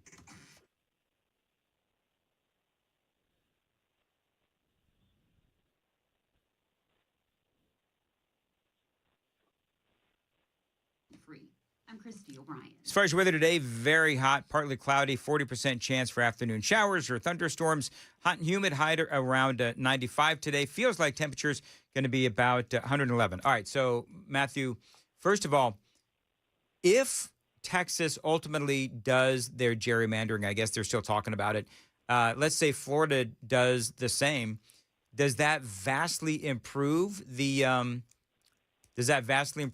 Republicans' chances of keeping or maintaining the control of the House in 2026? So the 2026 map right now shows Republicans starting with 208 seats and Democrats starting with 206 seats, with about 21 seats that will toss up. Well, you're only going to get maybe one other district out of Texas and one, maybe two out of Florida. But in a House that's divided by 4 or 5 seats, like it is now, those are, 2, 3, 4 seats is important, is significant when it comes to those close votes, like what we saw in the Big Beautiful Bill and some other efforts. And so I think if Texas and Florida re-examine their lines, it gives Republicans an opportunity to widen that margin just enough on these tough bills for the last 2 years of President Trump's term. And what happens if the Democrats actually did get the? What happens if they ultimately end up getting the House? Do you think the first day's business they're going to try to impeach the president? Well, absolutely. The first vote is to elect Hakeem Jeffries Speaker of the House. The second vote is to impeach President Trump. And we know, because the Democrats are beholden to their far left base, any Democrat any idea that there was a moderate Democrat out there who would work across party lines if they win the majority, the goal for the final 2 years of Trump's second term would be to impeach the president, and it would start in the House, and it would start on day one. So let's talk a little bit about the news stories that are out there this morning. Of course, in the last couple of weeks, we do have Russiagate, of course, returning to the forefront of the headlines. You have, of course, Tulsi Gabbard coming out and pinning Obama, John Brennan, Clapper, James Comey, all of these folks trying to, and she says that she's got the receipts, and so far it does look like she does. And do you think that'll have an impact on the midterms? And where do you see this whole thing ending up? This is very significant. You and I talked about this over the last couple of weeks. It is unclear if a former President Obama faces any sort of prosecution on this. But it is very clear, and I've read over the weekend, that the January 6th that the American people should be most concerned about is January 6, 2017, where all of the culmination of this subversion of democracy took place by the Democrats, led by President Obama, according to the documents that Tulsi Gabbard has. And this is significant. This isn't a Capitol tour. This is a subversion of the elected, the millions of Americans who elected President Trump in 2016, that the Democrats wanted to overturn the election. That's what happened. All right, now here's my question. Do you believe that it was an attempt to overthrow the government? And I realize that's a tricky question that requires a lot of context. I've only got 15 seconds. Go. I'm just kidding. Was there an attempt to overthrow the government? Would you call it that? I think it was enough to cause distrust of the system, to have the American people rise up. Remember, Barack Obama was a community organizer. If you got millions of Americans to believe the 2016 election was illegitimate and they rose up, you could see something, like what happened at the Capitol times 10 or times 15. So that's exactly what we're seeing. The Democrats are very prone to protest. And in 2017, we could have seen widespread effort if this had caught on to the effect that President Obama and the others wanted it to. All right, so real quick, the president had a big win over the weekend, the agreement with the European Union. It was so good for America that even the leaders in the EU are really ticked because they say that it is unbalanced in America's favor. So this is a big win. We have the Democrats and the media harping on Donald Trump's seemingly low approval rating, and they pin it on Medicaid and the big, beautiful bill. And they say that, they're kicking people off of Medicaid and all that kind of stuff. I just played audio from Chris Matthews where he's saying, I think Donald Trump's the stronger leader. Where do you think Donald Trump is right now in reality? I mean, the polls say one thing. Reality, as you know, Matthew Hurt, can be something completely different. Well, President Trump did have a big win yesterday with the EU. He's with Prime Minister Keir Starmer right now in Scotland, where they're talking trade deals and Israel and Palestine. I think that will come away. There'll be a trade win there. So these are all very big wins on the international stage. Does that play into the bottom line of the average American's budget? I think the Medicaid scare that the Democrats are engaged in is not going to actually play out. And so a lot of the scare tactics, pushing grandma off a cliff and everything that we see and have seen for the last 20 or 30 years is not going to come to fruition. And for the average American, come Election Day next year, if the policies continue the way they are, they're going to say, hey, things are pretty good, and let's give this guy an additional 2 years to finish his agenda. All right. Matthew Hurt, I know that you've got a lot of media scheduled this morning. Are you going to be on TV in Britain or something today? I was just 30 minutes ago talking about the trade deal, so I've done all my homework this morning to call and talk specifically to you, Dan. So it's been a great conversation. Very good. As always, Matthew Hurt, thank you very much. We'll talk to you again soon. It is 6:52 on Nashville's Morning News on Super Talk. The Super Text line is open, 615-737-9986. Your comments always welcome. Joan Jones has the news coming up at 7. Joan. Yeah, there is some relief on the way from our oppressive heat, but we have a few more days to sort of sweat it out before then. And we'll tell you who is calling for the resignation of Nashville Public Schools leader. It's coming up here at 7 o'clock on Super Talk 99.7 WTN.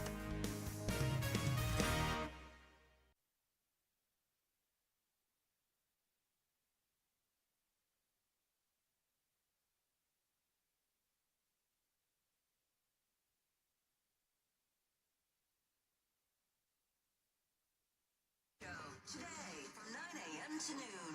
Streaming on the Super Talk 99.7 WTN app. 6:52 Nashville's Morning News on WTN. Joan, real quick, I don't know, is she... Yeah.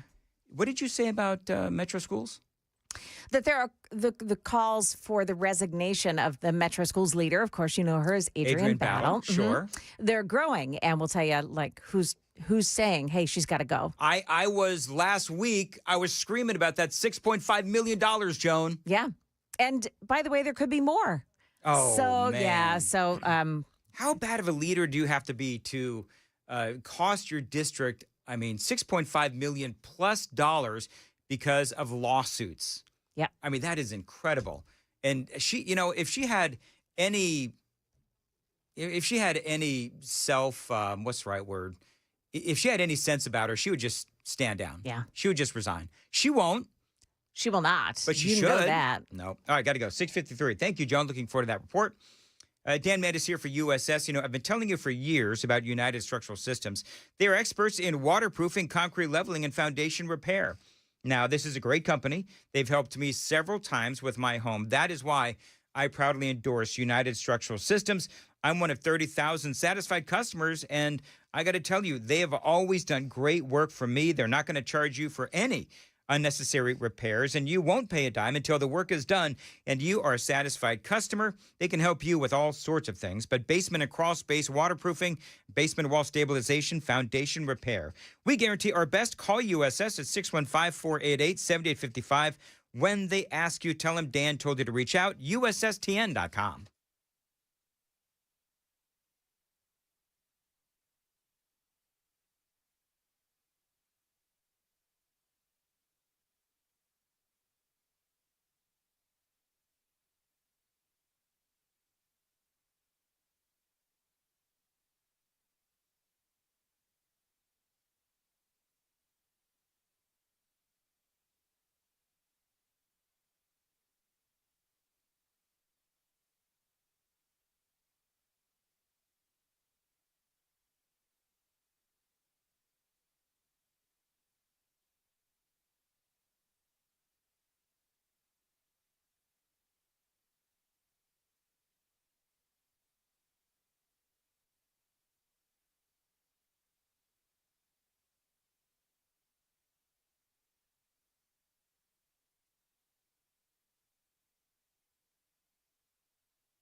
.657, Nashville's Morning News on Super Talk 99.7 WTN. So the voters of tomorrow thing out there in Washington, D.C., and Matthew Hurt didn't seem to, I don't know, pick up on my question, Joan, but do you have any idea, and maybe Sam, you do, why was there a dude in a panda suit? Like, because that's, if you check my X feed, you'll see that I tweeted this out, but nobody shows up, like in the audience, and the whole thing is being run, emceed by a guy in a panda suit. And I'm just, for the life of me, I can't understand why they would do that. And all over the internet this morning and over the weekend, they talked about how this has to be an embarrassing moment for the Democrats.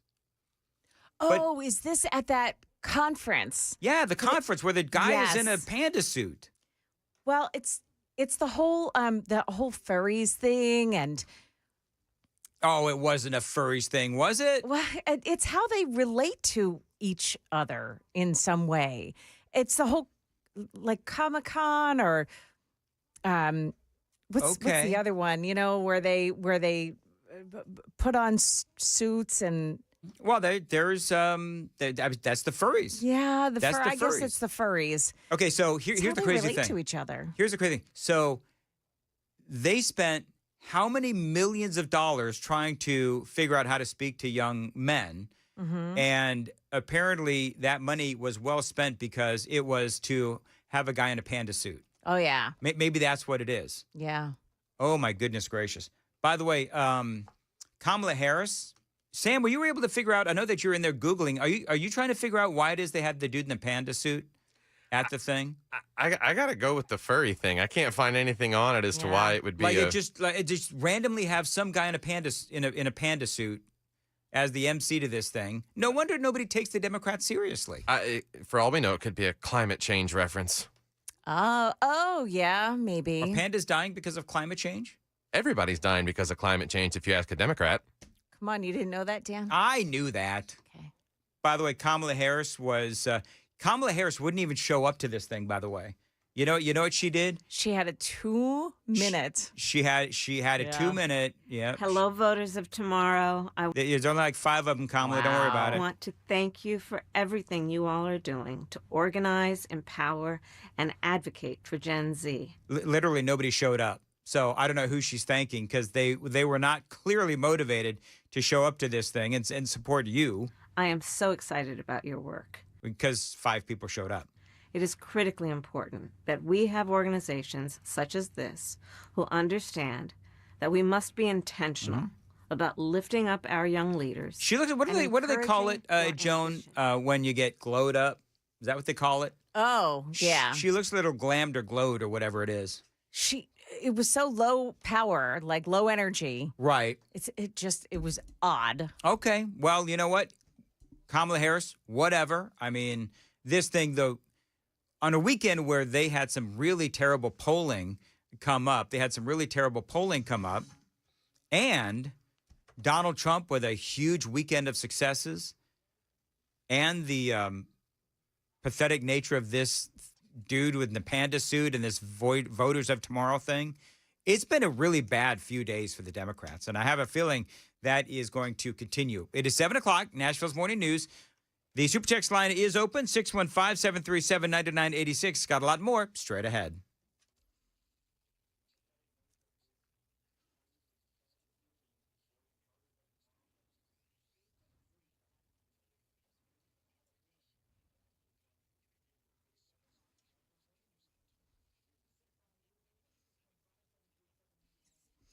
Well, hello there. I'm Joan Jones with your top stories. This is not going to be the most pleasant day to spend outdoors. Today all the way through Wednesday with heat index values that should still be over 100 degrees, might even get over 110 in some areas. Yeah, Stefano says there is relief on the way. It'll come Thursday into Friday. The full forecast is coming up right after the news. A couple of people from Tennessee were killed in a plane crash in Montana, a single-engine plane that left West Yellowstone Airport on Thursday night. Channel 4's Amanda Hara. 3 people were killed. Robert and Madison Conover are from Tennessee. The third victim is from Utah. The FAA and NTSB are now investigating the crash. Search crews located the crash site using one of the victims' smartwatch locations. Calls are growing louder for the superintendent of Metro Nashville Schools to resign. Channel 4's Brendan Tierney telling us that it comes after the schools paid $6.5 million to settle lawsuits brought by 5 former administrators against the district. I am appalled. Sonia Thomas is the executive director of Nashville Propel, which is a group of parents pushing for education equality. She says they can no longer trust Metro schools with Dr. Battle in charge. We have teachers, students, people who work in the district who are afraid to talk about issues. Sonia says the $6.5 million settlement is taking money away from students in the classroom. But a Metro school spokesperson says the settlement doesn't admit Dr. Battle did anything wrong during the COVID budget cuts. Sonia Thomas there believes that there'll be more lawsuits filed against the district. A man who stabbed 11 people at a Michigan Walmart over the weekend is facing terrorism charges. 42-year-old Bradford Gilley started attacking shoppers near the checkout area with a folding knife before being chased into the parking lot and confronted by a group of Good Samaritans. Good Samaritans. ABC's Rena Roy has more. Police are really crediting the Good Samaritans here. Some people that were in the parking lot, perhaps other shoppers who helped detain that suspect right after this rampage. And it all went down in the parking lot right after this stabbing spree. And there's video of this, cell phone video that was captured. And we see one man pointing a gun at this alleged suspect, and another man is yelling at him to drop the knife. Now, that man is Marine veteran Derek Perry, and a lot of people online are calling for him to receive the Presidential Medal of Freedom. As for the victims, 4 were in serious condition as of last night, 7 in fair. Market Numbers report brought to you by Beacon Capital Management. Online at beaconcm.com. The S&P 500 index finished every session at a record high last week. We'll see if we can keep that going.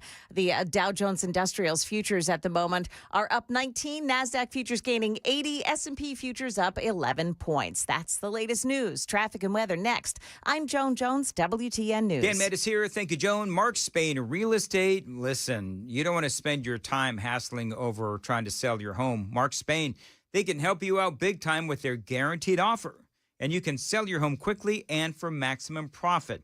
Make the most of your summer by selling your home with that guaranteed offer from Mark Spain Real Estate. You can skip all the hassles of a traditional home sale and sell your home quickly without the stress of showings, open houses, or costly repairs. Mark Spain Real Estate's guaranteed all-cash offer allows you to sell your home in as little as 21 days and move when you are ready. You know, they've got over 13,000 five-star reviews. You could trust the top real estate team in the U.S. to sell your home stress-free and for the most money. Call them at 855-299-SOLD, 855-299-SOLD. Find them online anytime. It is markspain.com to get a guaranteed offer on your home today. That's markspain.com and start packing. This report brought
News. 7:07 Nashville's Morning News on Super Talk 99.7 WTN. And good morning to you.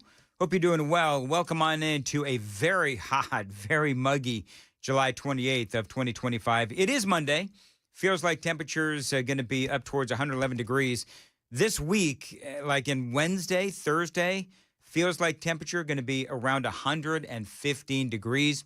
We've got your complete forecast at the top and bottom of each hour. European Commission President Ursula von der Leyen was talking about how Donald Trump is really a tough negotiator, and she should know because people are really angry with her after she negotiated that deal between Donald Trump and the EU regarding tariffs. I want to thank President Trump personally for his personal commitment and leadership to achieve this breakthrough. He's a tough negotiator, but he is also a deal maker.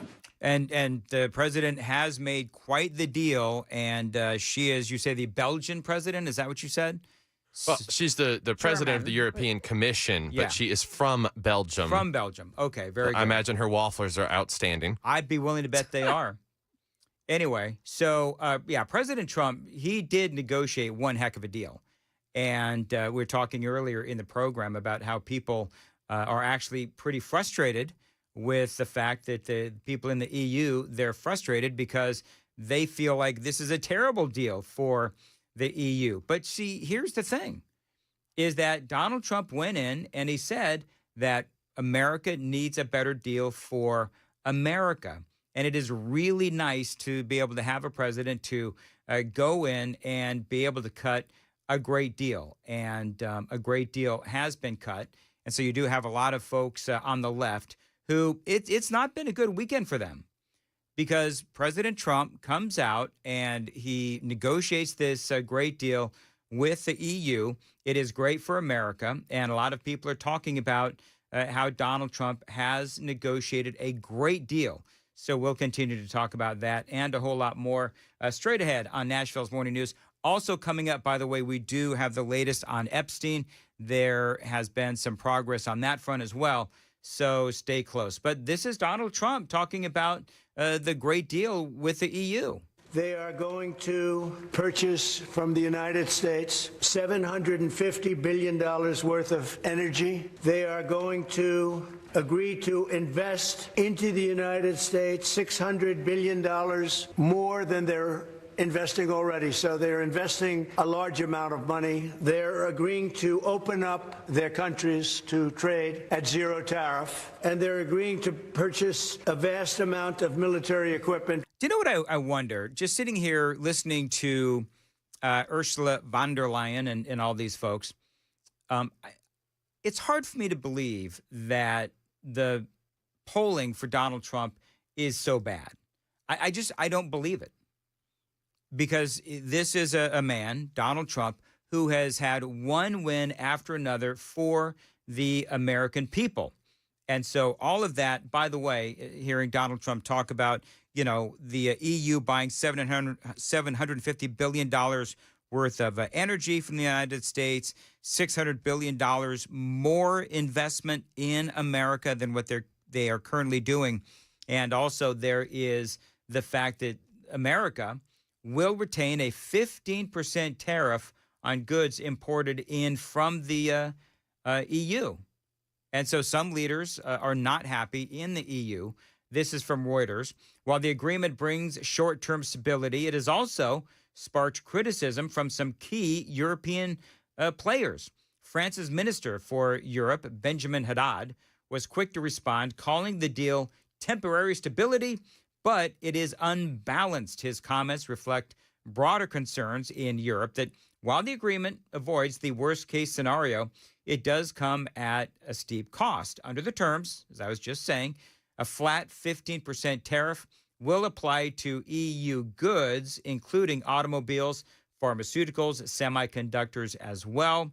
And by the way, part of this is also that America will be opened up to more markets within the EU. Because remember, and more sectors, remember, part of the conversation that Donald Trump has always had is that you do have, some of these sectors that America, just because of all of their regulations, we can't really sell in the European Union. We can't export our stuff into the EU because of all of the regulations. And effectively what that is it is cut off from us doing business in certain sectors. That is now going by the wayside as well. So a very big deal for Donald Trump, another huge victory for the president and a victory for America. So we've got that story for you that will continue to update throughout the day. We do have the latest on Epstein. This is going to be short. But one of the things that Donald Trump said on Friday, I don't know if you saw this. The president on Friday said that he was going to give the media a list of people who the media and others should focus on as it relates to a client list of Jeffrey Epstein. You should focus on Clinton. You should focus on the president of Harvard, the former president of Harvard. You should focus on some of the hedge fund guys. I'll give you a list. These guys lived with Jeffrey Epstein. I sure as hell did. So you heard Trump say, I'll give you a list. And people just started freaking out. By the way, I have not seen a list, but he's talking about this Lawrence Summers, the former president of Harvard, close associate of Epstein, even met with him after all of this became public. And Donald Trump, of course, also mentioned hedge fund managers and Bill Clinton. So the headlines exploded on Friday into Saturday that Donald Trump was going to give a list of people involved with Epstein. Now, the first thing that I thought of was, so you're going to have some of these folks reaching out to Donald Trump, and I'd be willing to bet that some of them would lie to save their own skin, kind of like Ghislaine Maxwell, by the way. We'll talk about that here in a minute. But if Donald Trump is going to start naming names, understand that there will probably people that will say, well, Donald Trump was in on it too. I mean, I almost can guarantee you that is going to happen.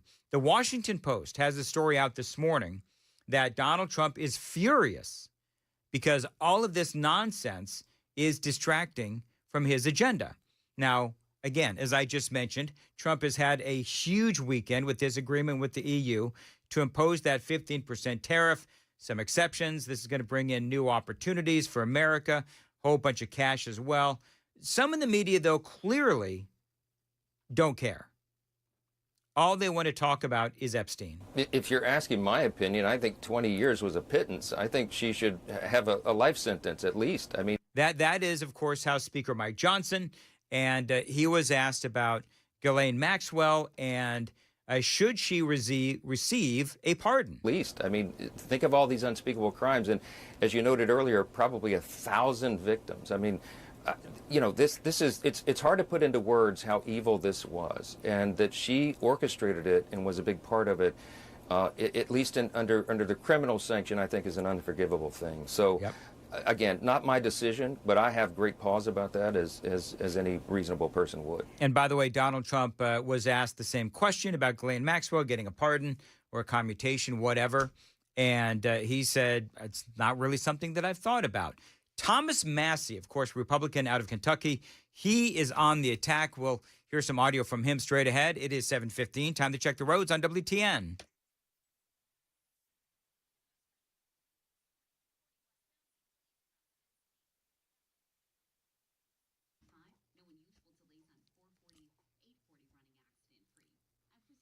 Partly cloudy today, a 40% chance for afternoon showers and thunderstorms, hot and humid, high around 95. The feels-like temperature today is going to be 111 degrees, and by Wednesday, it's going to be up towards 115. Appreciate you listening to Nashville's Morning News on WTN. Just giving you the latest on Epstein. Thomas Massie, Republican congressman out of Kentucky. He, of course, making the rounds this weekend. He's accusing you of trying to inflict political pain on your party by criticizing him for adjourning the House early. Is he right? Are you trying to inflict political pain with this criticism? I don't know why it should be politically painful to be transparent. Is the pain he's talking about that somebody in our party will be embarrassed by those files? Then that's not a good excuse. Is the pain he's talking about is that The legislators, when they vote, have to pick between protecting embarrassment of the rich and powerful versus getting justice for victims. I don't really understand what he means by that. Why is it painful for Mike Johnson to call a vote on this? So remember that Thomas Massie has been voting against Donald Trump on a lot of things over the years, attacking him as well. And Trump has called for Massie to be primaried. So it makes sense that Massie is coming after Donald Trump now. You've got people on the left and the right and the media saying that Johnson sent Congress home early to avoid voting on that discharge petition that we were talking about on Thursday and Friday, I think it was. That discharge petition would force a full vote on releasing whatever files there are. Now, this is all political. Speaker Johnson did respond to all of that. Let me be absolutely clear, as we have been from the very beginning. House Republicans insist upon the release of all credible evidence and information related to Epstein in any way. But we are also insisting upon the protection of innocent victims. And our concern is that the Massie and Khanna discharge petition is reckless in the way that it is drafted and presented. It does not adequately include those protections. You know, the other thing that he said, and he's right, I mean, they've been very specific. And Trump wants this stuff released. He has called for the stuff to be released. Mike Johnson has called for all of this to be released. I mean, everybody on our side, on the Republican side, has said, we've got to release this. But what Mike Johnson is saying is that we've got to release it in the right way. We've got to release it responsibly. He also said that, no, I did not end the section early. Actually, they filed the paperwork, he says. They filed the paperwork so that that last day would fall after they were already scheduled to be back home. He says they're lying about a lot of things. Let me be absolutely clear, as we have been from the very beginning. House Republicans insist upon the release of all credible evidence and information related to Epstein in any way. But we are also insisting upon the protection of innocent victims. And our concern is that the Massie and Khanna discharge petition is reckless in the way that it is drafted and presented. It does not adequately include those protections. And it seems to me like, again, a lot of this is timing and how it's done. Republicans and Trump very simply want to be cautious, and they want to protect innocent people and victims. The left and some Republicans and the media, they are demanding that this information be released right now. No cautions at all, which is obviously crazy.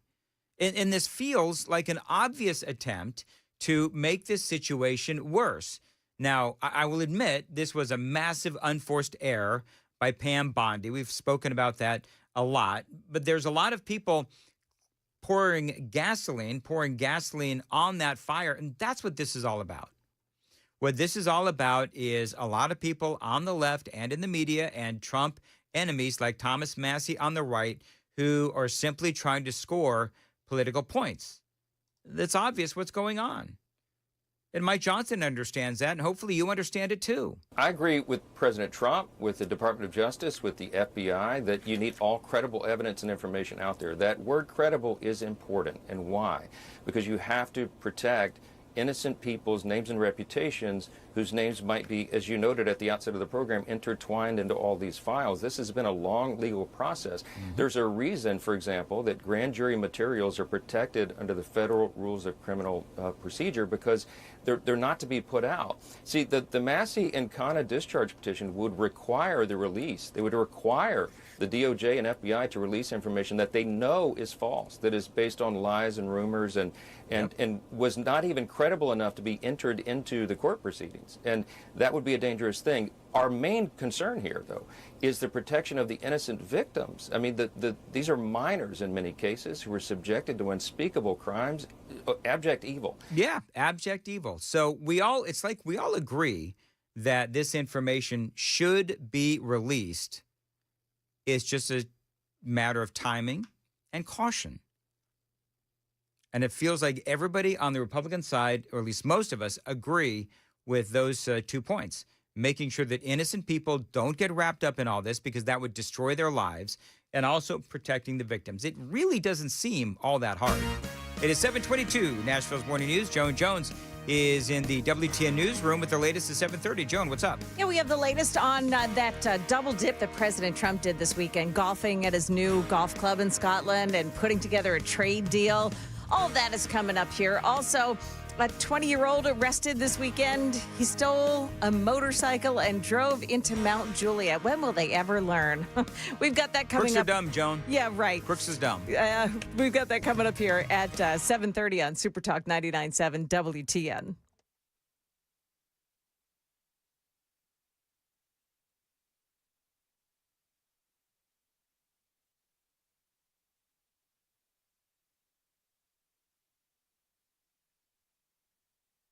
Dan Mandis here from my friends at Zentex. You know, if you've got a bathtub that needs to be renovated, if you want to convert that bathtub into a walk-in shower, my friends at Zentex, they can do that for you if you do have a bathtub that needs work. They've been in business since 2001. They are here to help you. Zentex, they can remodel your shower, remodel your bathtub, convert your bathtub into a walk-in shower. Now, these types of home improvements, you know that they can increase the value of your home, and Zentex can have it wrapped up in a day. Now, they are an award-winning company that offers limited lifetime warranties for both their products and installation. You can make your bathroom safer with a walk-in shower complete with grab bars and a bench seat. This is a great way to help the older folks in your life who need that assist and support. So fix, remodel, or convert that bathtub into a shower today with Zentex. That phone number, 629-258-7747. A great deal going on right now. You mentioned WTN. You get $1,750 off or no interest for 24 months, whichever works best for you. No payments either. Find them online, Zintex, Zentex.com, 629-258-7747.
728, Nashville's Morning News on Super Talk 99.7 WTN.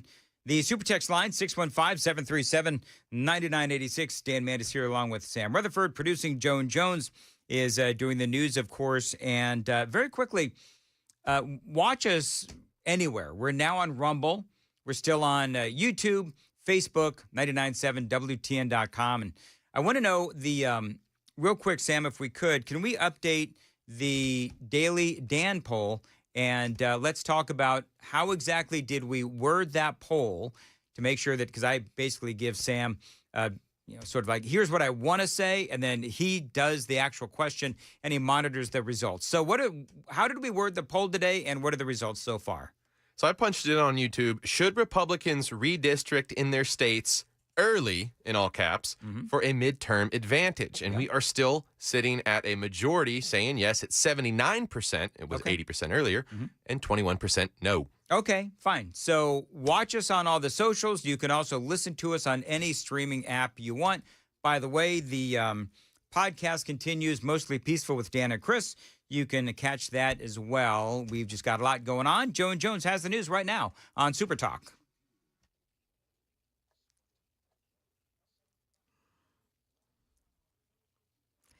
Good morning. Yeah, it is now 7:30, and I'm Joan Jones with your top stories. And we begin with maybe the best news that we're going to hear all day. There is some relief coming from the heat and the humidity, so we can all kind of breathe a sigh of relief. We have 3 pretty rough days to get through, though. Today, tomorrow, into our day Wednesday. We're still talking temperatures mid to the upper 90s with heat index values that could be up to 110. Tomorrow could even feel hotter than that in some areas. Thursday will still be hot, but very seasonal for this time of year. And then by Friday, most, if not the entire area, falling back into the 80s. Yeah, that is good news. Stefano's full forecast coming up right after the news. The Trump administration got their trade deal with the European Union, announcing that agreement from President Trump's new golf course in Scotland yesterday. The president says the EU, which is made up of 27 countries, agreed to buy $750 billion in energy from the U.S., as well as a large amount of military equipment, and invest $600 billion more than they're already investing. Trump says other countries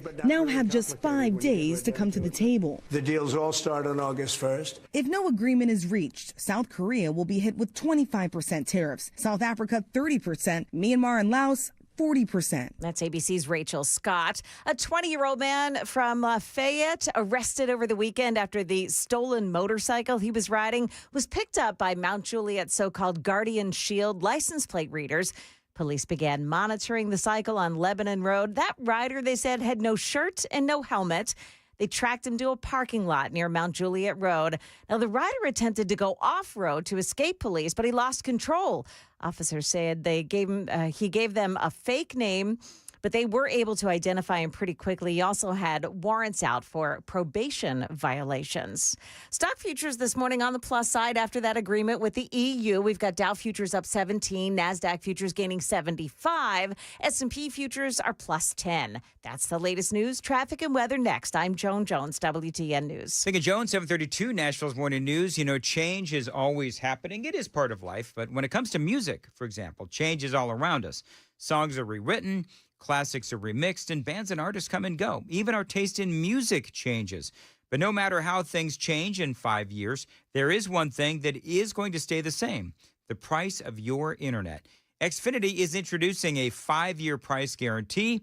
It means that you are going to get 5 years of the most reliable Wi-Fi with their best equipment included for a price that stays exactly the same for 5 years.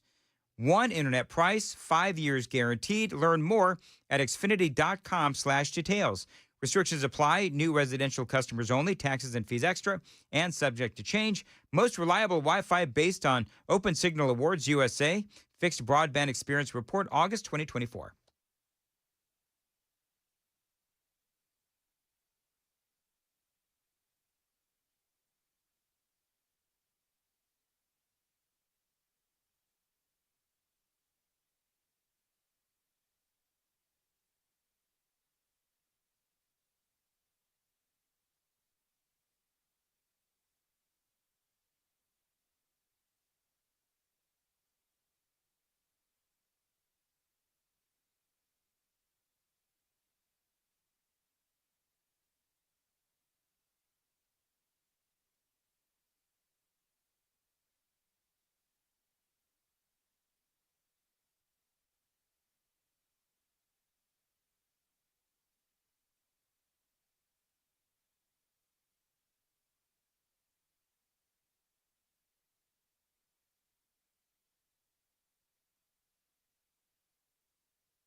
Okay, slow in all the usual spots this morning, including on 24 westbound side, also on the 24 eastbound side as it merges with 65. That's pretty slow this morning as well. And you do have delays heading in on 40 this morning, especially near the airport area. Traffic brought to you every 10 minutes every morning on Super Talk 99.7 WTN.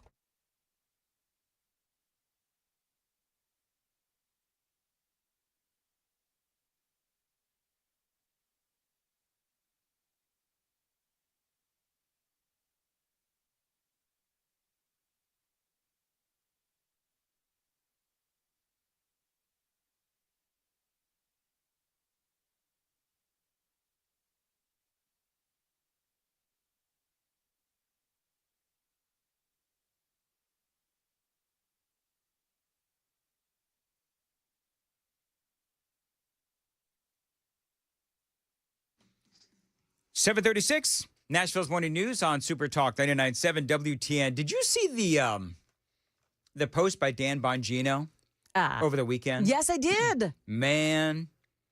So is he going outside of his limits of authority? Like, is he saying more than he should be saying? He didn't really say anything specific. Right. But right. Yeah, it sounds like he might be just tiptoeing a little bit further than he's supposed to. Here's what he put out on social media. Dan Bongino, FBI Director Dan Bongino, this is from Fox News, posted a cryptic message on social media Saturday, writing that he has learned things since coming to the FBI that shocked him to his core and have changed him forever. Bongino posted on X to say that he and Kash Patel are committed to stamping out public corruption and political weaponization of the FBI and law enforcement, but things took a cryptic and somewhat alarming turn rather quickly in the message. He says, during my tenure, this is Dan Bongino, during my tenure here as the Deputy Director of the FBI, I have repeatedly relayed to you that things are happening that might not be immediately visible, but they are happening, the post began. The director and I are committed to stamping out public corruption and the political weaponization of both law enforcement and intelligence operations. It is a priority for us. That is when he leaned into the apparent revelations that affected him.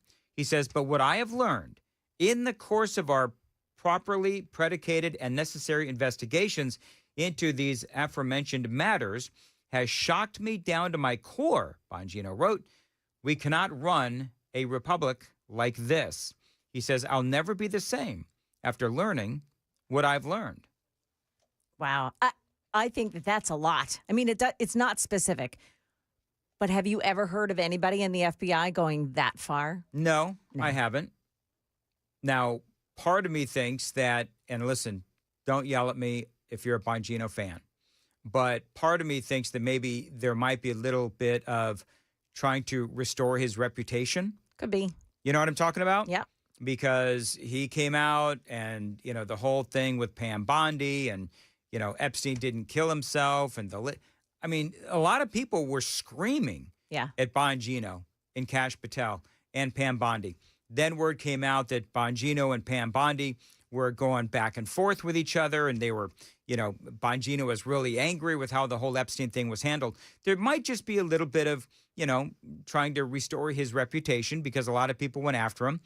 And I think that this might be part of that. But I also do believe that he is being sincere when he says that I have seen things that will change me forever. And when it comes to Dan Bongino, a dude that's seen and heard and done everything, then yeah, I find that really interesting. So King Doe in the YouTube chat pointed out that post came after Operation Gray Skull went into effect with the FBI, where the Justice Department shut down a dark web child abuse site that had 120,000 members and millions of files. Oh, my goodness. Yep. I get it. So I guess now the question is, what is, and I think there's so many just skeezy things out there. And I think Bongino, ultimately, he is seeing things. And you know what the thing is? I trust Dan Bongino to get things done. And if ultimately Kash Patel who I also like, but if Kash Patel ended up leaving, I believe that Bongino would do a great job as FBI director. Mm-hmm. Russiagate. Did you say before the show that Joan that Tulsi Gabbard was getting some death threats? Death threats. Yep. It doesn't surprise me in the least. I mean, honestly, if she wasn't getting them before, like, she's course getting them now. She's getting them now. Well, yeah. How many of those are like? They might want to check to see if any of the threats come from Hillary Clinton's cell phone.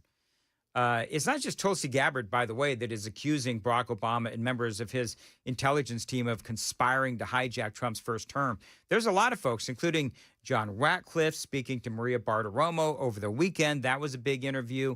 There could actually, they say, be charges or some referrals for charges and so forth, more coming against people like John Brennan and James Comey, maybe even Hillary Clinton as well.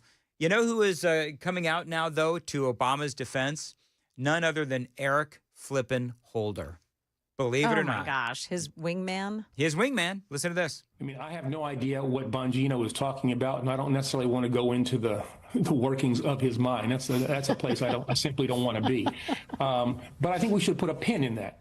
And let's see, okay, when we finally get to what they will call the resolution of this matter, has the matter been resolved in a way that's consistent with what he is saying, which sounds kind of like a neutral way in which they are looking at these matters, and we'll see if in fact they did that. We'll see what the results are. This notion in that statement that we're not politicizing things, it runs headlong into these bothersome things called the facts. And this administration has used the Justice Department, has used the power, the investigatory power of the Justice Department to target. She's got receipts. Yeah. Like Eric Holder is trying to say that the Justice Department is being politicized, but if you've got facts and if you've got the receipts like Tulsi Gabbard does regarding, Obama and his henchmen trying to set up Donald Trump with Russian collusion and all that, if they've got the facts, then I don't believe that that's politicization. I believe that is looking into something, finding the proof, finding the receipts, and then holding people accountable. Isn't that what a Justice Department is supposed to do? So Eric Holder is just completely, obviously off base on this. I don't know if anybody on our side of the aisle really takes him seriously anymore because he himself has been incredibly politicized.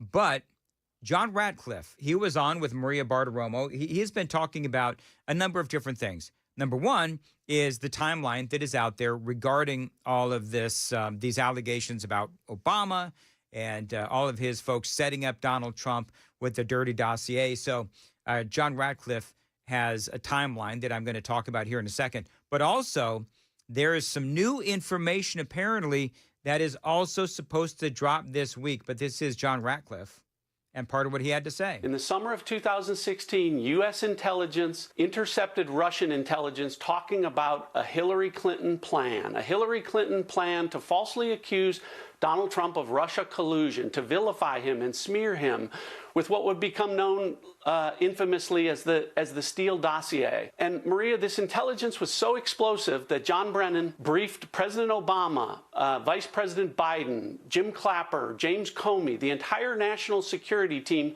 telling them about this Hillary Clinton plan. Right, and we talked about that where the Russians wanted Hillary to win because they had all of that information on Hillary, where remember that, Joan? She's manic. Oh, she gets really mad, and then she gets really happy and giddy. They had her on big old tranquilizers. I can't stop laughing. I know. Thinking about how Bill was like, give her another tranquilizer, please. I want some company and not her. Yeah. Sorry. Pretty sad. Donald Trump, of course, we all know, kept saying that this whole thing was a hoax.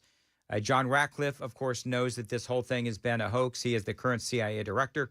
And one of the things that he exposed at the time of that initial meeting, CIA Director John Brennan, he was actually writing notes about all of this which have now, of course, been made public. During that 4-year period of time, think about the countless interviews that Barack Obama, Joe Biden, Jim Clapper, James Comey, John Brennan gave to the public, and testimony that they gave under oath about how Russia was involved in our election. And not one time, not a single time, did they ever reference what became verified intelligence, a Hillary Clinton plan.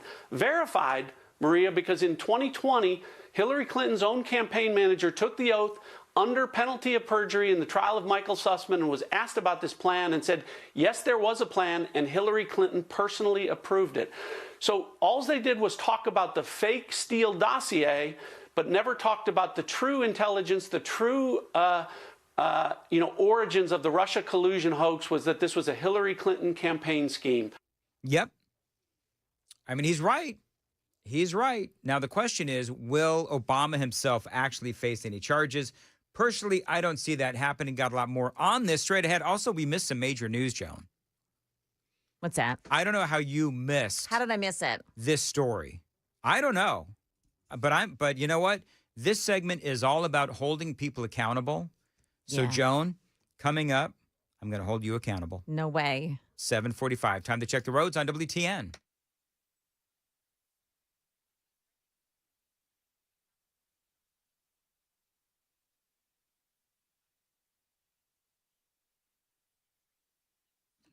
As far as your weather goes, partly cloudy today, a high of 40 for the afternoon showers and thunderstorms.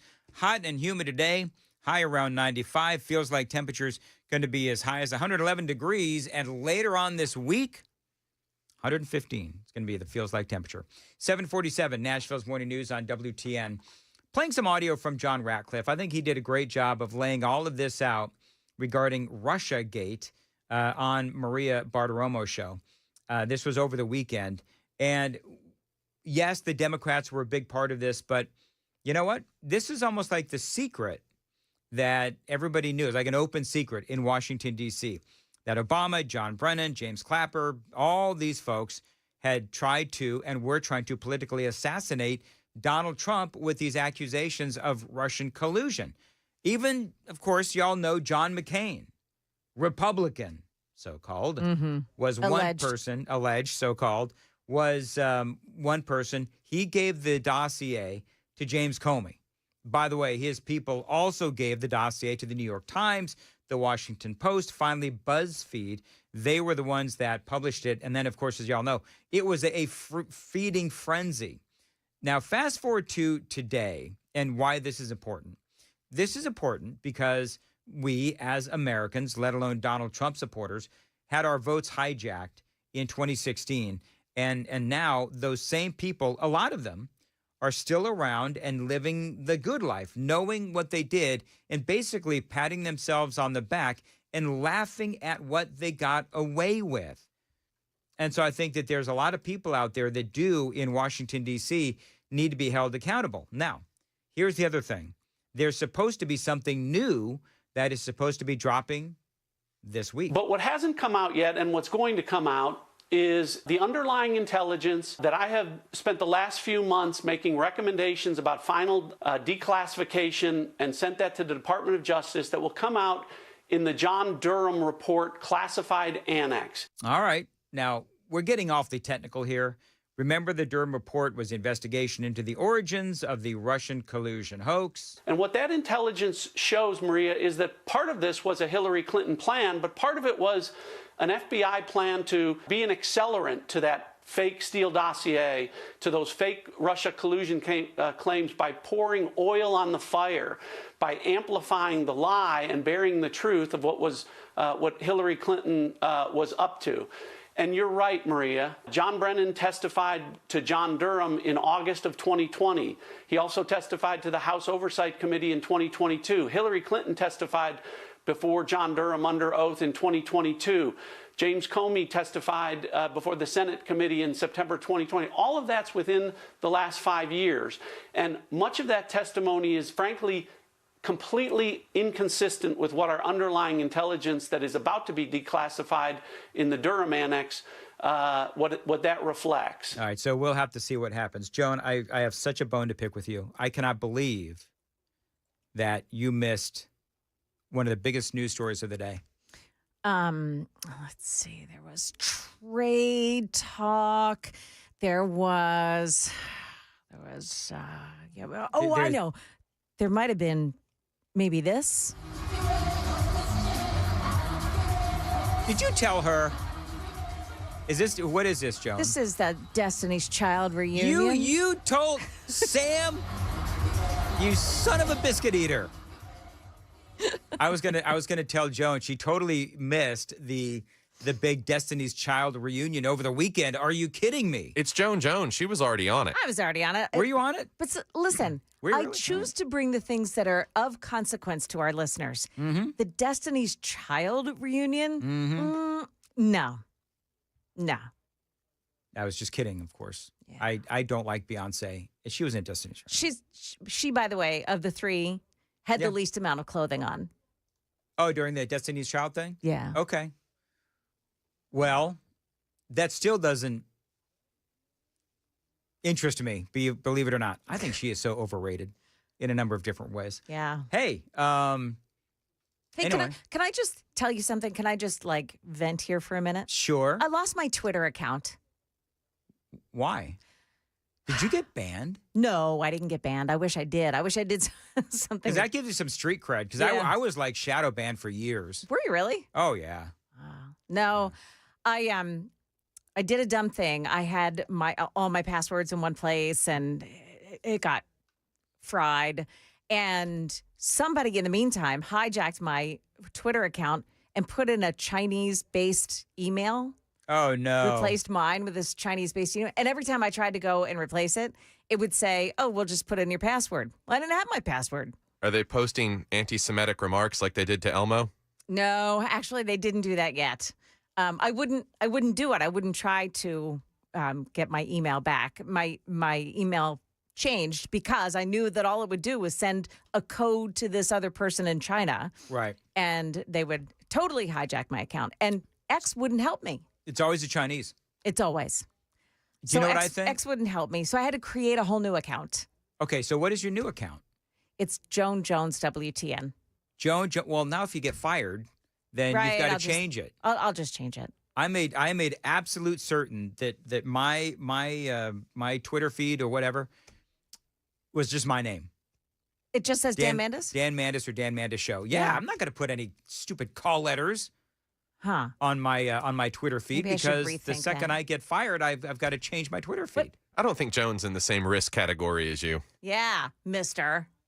So the point is, I had all these people that I would talk with every day online, and now I don't have, I had 500 or so. And they're all gone. Oh, that's sad. Yeah. So, Dan, would you please follow me? Sure. I mean, I tried to get you to follow me, but you weren't paying attention this weekend. Oh, did you? Yeah. Okay, my bad. Yeah, I'll definitely follow you. By the way, and clearly, you too, Sam. Clearly, Joan, have you noticed that definitely the honeymoon is over between me and Sam? He keeps taking your side on literally everything, right where KGB left off and Johnny B before him. What is up with you people? I can't get one attaboy from either one of you on this stuff. Oh, you know how much we love you. Whatever. I don't bring everybody my spaghetti squash, but I brought it for you. Oh, Amy's making that today. Oh yeah? Cool. Yeah, she is. All right. Yeah, some Joan Jones spaghetti squash will be had. All right. 7:53. Joan Jones WTN. Follow her on Twitter. I will, unless you're going to change it. No, I'm going to keep it that way for now. Okay. Until I get fired. Don't get fired. Okay. All right. Got a lot more straight ahead. Joan, what's coming up? Yeah, to tunnel or not to tunnel, that is the question that we may get the answers to today in Nashville. Also, the one thing that you should not be doing with your smartphone. That and more coming up here at 8 o'clock on Only Super one? Talk. Just one. Okay. Yeah. WTN.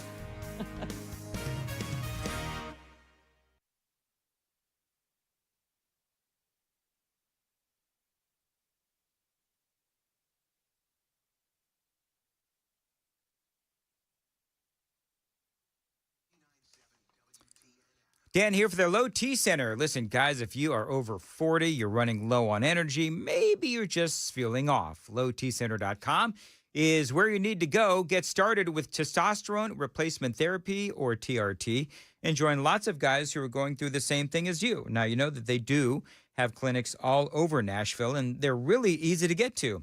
You walk in, you see a real medical provider, and you get that energy back. No complicated process, just results. And remember, these treatment plans, they are tailor-made just for you. Now, you can get treatments at the clinic, or you can be treated at home. But either way, you're always going to get the highest quality of care. Right now, you can get a free consultation with the Low T Center. And if you qualify, treatment is also covered by most major medical insurance. So reclaim that energy and become you again. By the way, they can also help with prescription weight loss options as well. So head on over right now to lowtcenter.com and book your appointment today. That's lowtcenter.com. Simple, quick, and totally worth it.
$7:58, Nashville's Morning News on Super Talk 99.7 WTN. 615-737-9986 is the phone number. A lot of people chiming in today, Joan. Yeah. On the Super Text line, especially folks that caught a little slip that I made earlier. It was kind of funny, Dan. What exactly did I say? You said head fudge. Hedge fudge. Hedge fudge? Is that what I said? As opposed to hedge fund? Yeah. I said hedge fudge. Sam and I had a great laugh about it. But, you were sort of mid-monologue, and I didn't want to. Did I correct myself? I must have corrected myself. Okay, good. You did. Right. We still had fun with it, Dan. No, I think it's hedge fudge. Okay, so you know what the funny thing is? And I don't want to make excuses. I did take 2 full melatonin last night. Yeah, I think that this may be what's happening with you. Yeah, I mean, I feel fine, but I just wonder, maybe I'm a little foggy, you know, up in the head today. Could be. Foggy is what I said. I think the listeners would agree with me that we'd like you to do that again tonight. Yeah. Yeah, so I could be shankalicious again tomorrow, Yes. is what you're saying? It's kind of fun. You never really know what I'm going to say. That's right. On or off melatonin. Got a lot more straight ahead. It's Nashville's Morning News on WTN.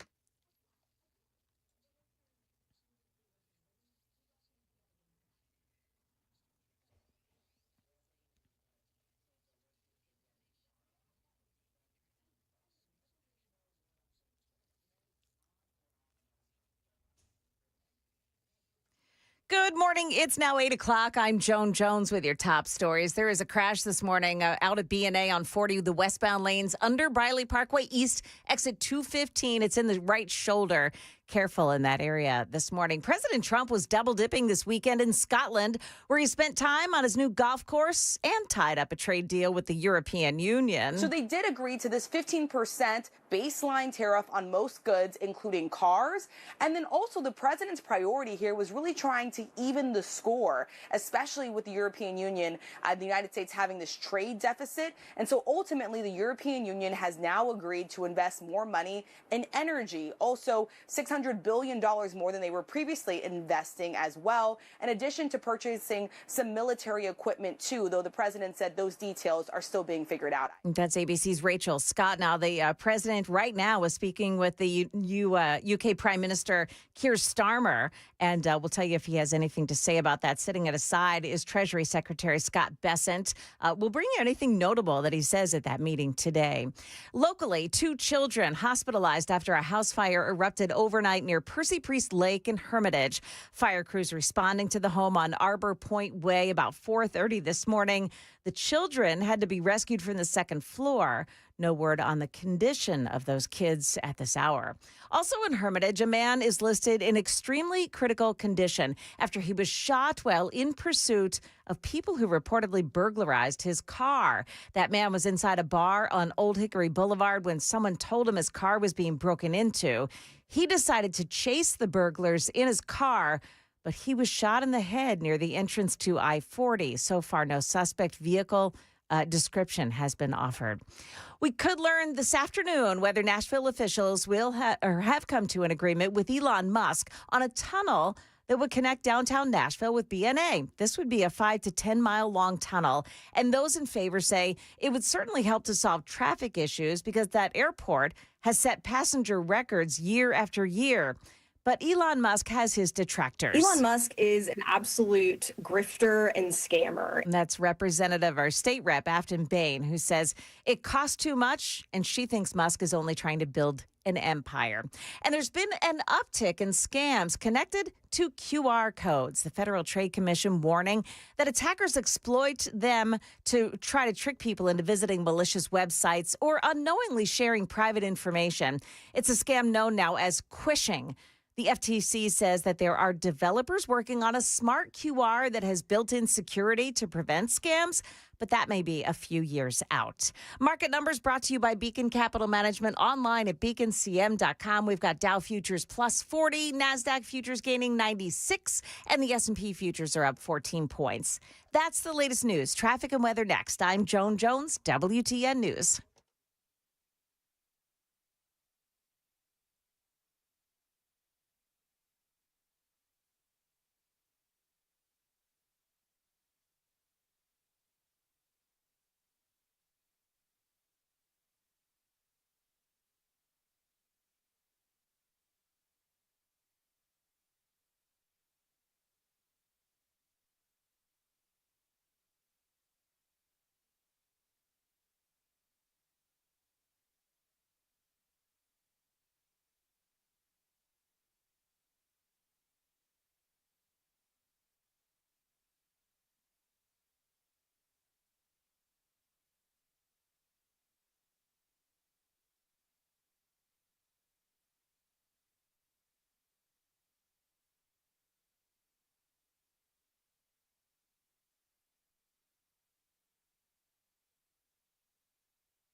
Okay, so to the west, we have an accident this morning. It's in Charlotte Park on Charlotte Pike at Osceola Avenue, and there are some injuries reported along with that crash this morning. Out at BNA 40, the westbound side under Briley Parkway East, you've got an accident this morning that takes out the right shoulder, and a crash in Edge Hill. It's on 8th Avenue South at Edge Hill Avenue, Chestnut Street. Traffic every 10 minutes every morning on Super Talk 99.7 WTN.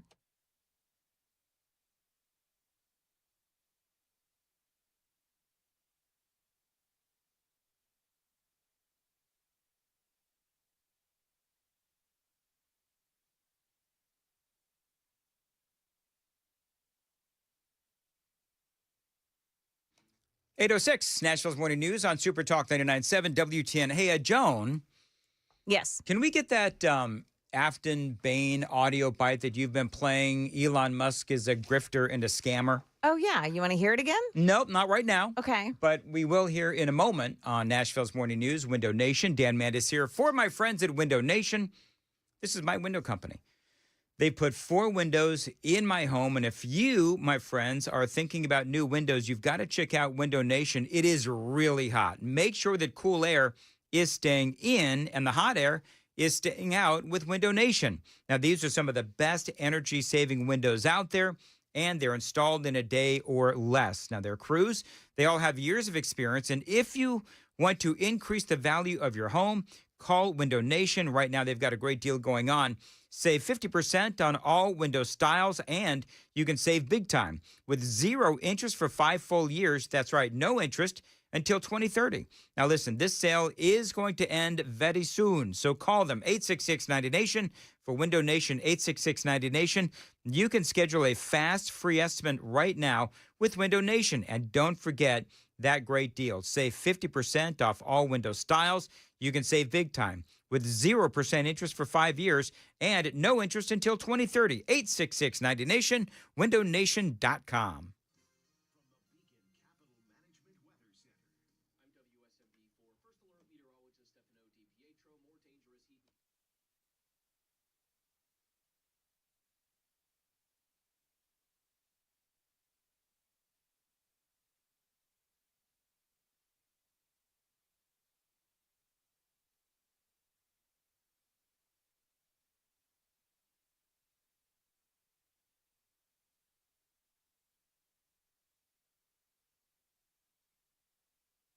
.808 Nashville's Morning News on Super Talk 99.7 WTN. All right, so I want to talk a little bit about Elon Musk and the things that he has accomplished. Because Afton Bain, she had this to say, Joan, about Elon Musk. Now, there's a longer cut here. I'm going to play that for you, okay? Okay, go ahead. All right, good. Musk is an absolute grifter and scammer, and he has ongoing deals and pitches to cities across the country in which those promises have been unfulfilled. He wants to see his empire grow in this city, and Nashvillians are saying, no, we don't want Musk anywhere near Nashville. Can I ask who was saying that, Afton Bain? Like, I don't know who's saying that. I mean, you are, obviously, but, you know, she had that petition. And that petition that she wanted people to sign to keep the tunnel deal out of Nashville, she only got like 1,000 people to sign it, right? So obviously people don't care. The Tennessean had this whole article on whether or not Nashvillians wanted Elon Musk in their city. One guy basically was parroting what Afton had to say there. And, oh, Elon Musk is only trying to make money and all of these things. So, Sam, can you help me out? What is the definition of a grifter? Somebody help me. What exactly is a grifter? Do you know what a grifter is, Joan? I mean, it's something all the cool kids say. Clearly, I'm not a cool kid. It's a person who engages in petty or small-scale swindling. Okay. So I'm not sure if she has seen his net worth, but he doesn't need to do any kind of small-scale swindling. He has made a ton of money. But when you talk about how Elon Musk is a grifter and a fraud, do you know that Elon Musk, does she remember that he helped the people who were flooded out in East Tennessee and Western North Carolina? Remember that whole thing? And he got them internet. Remember that whole thing? I do, yes. Right? So that's something that Elon Musk has done. He gave internet to Ukraine when that whole thing was going on. I believe that he gave internet to people there in Texas during the most recent flooding. Elon Musk is also working to help the blind through his company Neuralink, yeah. which is developing a brain chip called BlindSight. This chip aims to restore sight to individuals who are completely blind by directly simulating the brain's visual cortex, stimulating the brain's visual cortex. And they're going through animal trials and everything. But, I mean, can you imagine helping the blind see? And yet, Afton Bain is out there saying that he is a grifter and, what is it, a con artist or whatever it was? So, I don't know. When I hear her speak, the more I believe that she is a complete blithering idiot. I do. I think I believe that she's just dumb. And she doesn't really understand that when she talks about Elon Musk, she just doesn't like him because for whatever reason, she believes that he is, and he once was, affiliated with Donald Trump. But the reality is that Elon Musk saved the astronauts, another one. I mean, Elon Musk, I had Sam look up all of the various accomplishments of Elon Musk. And he has incredible accomplishments. And he's had some failures too. But, I mean, he's done amazing things. Give me some of the accomplishments there of Elon Musk that I have not yet covered. So going back almost 20 years at this point, Musk was a member of the United States National Academy of Sciences and Aeronautics and Space Engineering Board. You can fast forward to he won the Braun Trophy in 2009, 2008, given for the leadership of the most significant achievement in space. Wow. Honorary graduate of the University of Surrey. Let's see, the world governing body for aerospace records, the Fédération Aéronautique Internationale, presented Musk in 2010 with the highest award in airspace, the FIA Gold Space Medal, for designing the first privately developed rocket to reach orbit. He can send a rocket into space and then catch it backwards on the way down. Prior recipients of that award include Neil Armstrong. So, but he's a grifter. But he's a grifter. He's a scam artist. You know, does anybody else not see this? And she was on with Murphy's show on Friday. A great segment, by the way. But for the life of me, I don't understand how she can say the things that she does. If you don't want to do business with Elon Musk, well, that's all fine, well, and good. First of all, I believe that tunnel is going to be announced today. Is it not, Joan? There's supposed to be some sort of an announcement today. This afternoon. Mm-hmm. Yeah. All right. So, you know, I mean, we've been talking about this for a couple of weeks now. And I believe that this will be great for the city of Nashville. I am a little apprehensive about any impact it might have on traffic. We got to, find out. I'm going to have Stuart McWhorter on hopefully at some point this week, and we're going to talk about some of the very specific impacts. But I love how they just completely bypassed the mayor, Freddie O'Connell, for the city of Nashville, of course. And I love that he bypassed Freddie O'Connell and the city, because the city, doesn't share the vision of the Republicans here in the state of Tennessee. They don't want to work with Elon Musk because they believe that he is, a grifter, a scam artist, and all of these other things.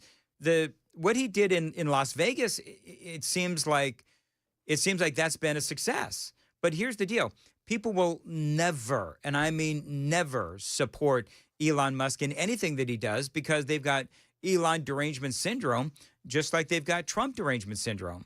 And so for, Afton Bain, who is, she's running for, is it the 6th or the 7th? I don't remember now, and I don't really care. She doesn't have a chance in hell. At least I hope she doesn't. But when she looks at Elon Musk, let me ask you a question. A lot of people say, oh, we need to reach across the aisle. Do you really think that she's going to reach across the aisle? No, I don't think that she would. And to be honest with you, with that kind of an attitude, I hope people understand that she is talking about a man, Elon Musk, who rescued astronauts and is helping the blind see. That's who she's consistently criticizing. Now, you can criticize the terms of the deal all you want, I would say to Afton Bain. You can criticize the deal all you want, but apparently she doesn't have the ability cognitively to do that. So what she does is she just resorts to, saying really nasty things about Elon Musk and saying that he's a grifter and whatever else. I think missing the mark also, he bought Twitter for the sake of a free speech platform after the Hunter Biden laptop story was just immensely suppressed. So he's trying his best to be a champion of all people in every capacity that he can. Yeah, absolutely. And he is the first one to go out and say, listen, his whole thing is freedom of speech. And he has done a great job. That's why I don't understand. I understand, there's some people that hate Elon Musk on the conservative side because of that battle he had with Donald Trump. But you look at everything that Elon has been involved with for the conservative movement. We could talk about, exposing the Twitter files, exposing, what was going on with, the vaccines and the debate over the vaccines. And, Joan, we were just talking about in the previous segment about how you lost your Twitter account, but Twitter was suppressing, and Facebook was also suppressing, people that had a lot of questions about the vaccine and whether or not it was the right thing to do to mandate people have vaccines. Elon Musk was horrified at that. He bought a company he knew would not make money so that we could have freedom of speech on social media. So I don't know. I'm not going to say that I'm disappointed in Afton Bain because I really don't expect much from her, to be perfectly honest. But I think that she is absolutely wrong in her assessments of Elon Musk. And you know what? Why don't we wait until we know what the actual deal is regarding the tunnel from BNA to downtown and so on and so forth? Why don't we wait to see what the deal is, how much money is going to be spent, and the impact on traffic and all of those things? And then we can have a legit conversation about whether or not this is the right thing for Nashville. But to just say that he's a grifter and all of these other things, and really that's what you're going to base your argument on? Okay. It is 8:16. Time to check the roads on WTN.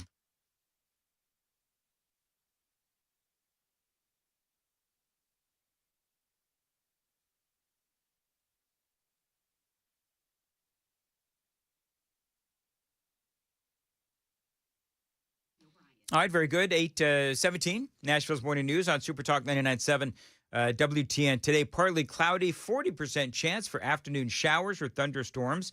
Hot and humid, high around 95 today. Feels like temperature is going to be about 111 degrees. Later this week, it's going to be roughly 115 in that feels like temperature. Now, you said that Elon Musk also has one other accomplishment that I don't believe that he's probably proud of, but what is it, Sam? It probably came with the acquisition of Twitter, but on January 6th, I know that's a trigger date for some people, yes. 2023, the Guinness Book of World Records reported Musk broke the record for the biggest loss of wealth at approximately $182 billion. Wow. Whoa. All right.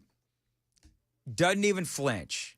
That's the thing, is he didn't even flinch. So anyway, and the Heather says, is going over to the super text line, Afton Bain is just very immature. I thought it was funny because she obviously had no clue about the tunnel when Matt mentioned it.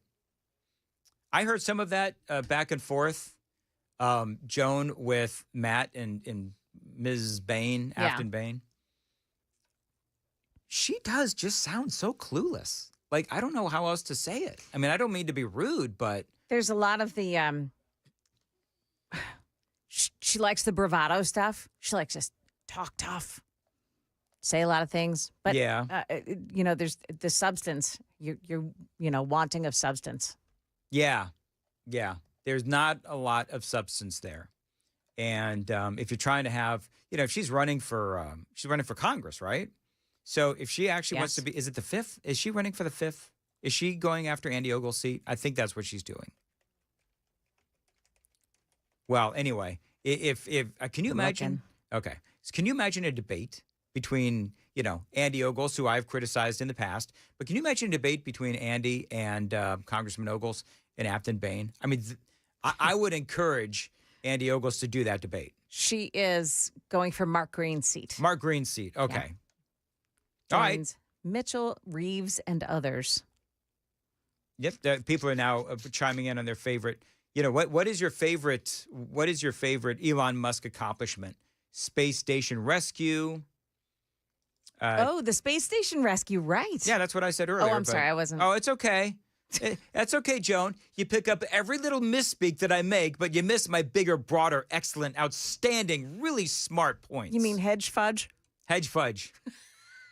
Hedge fudge. Let's go to the phones. Let's see here. Todd says Afton B is a communist and has no business trying to lead anyone. 7131, she speaks very much like AOC. They think if they enunciate their words clearly and put a little emotion behind it, that people will just assume it's true. I love that. That, she actually does do that. Yeah. Actually. So, yes. All right, 821. Hold on. Elon is the Thomas Edison of our generation. He is. You could say Thomas Edison. You could be my favorite inventor is Ben Franklin. Okay. But Ben Franklin, he was incredible with all the things that he that he invented. I mean, obviously electricity, but you know what? Hey Sam, do you know what Ben Franklin also invented? Bifocals? Eyeglasses. That's exactly right.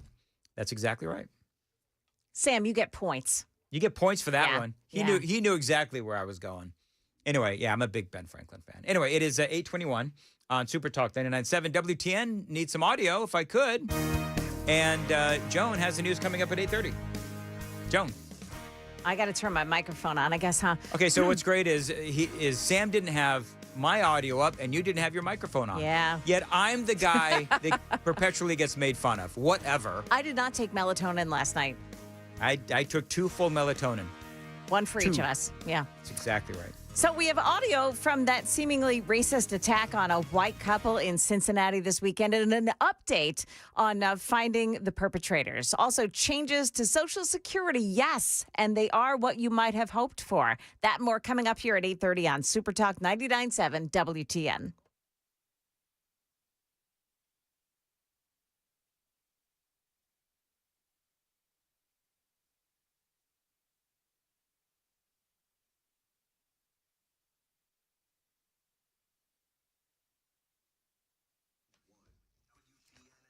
Eight 822, Nashville's Morning News on Super Talk 99.7 WTN. By the way, people also saying that his greatest accomplishment, Elon Musk's greatest accomplishment was Doge, which I do believe that was a very big accomplishment. Specialty coatings.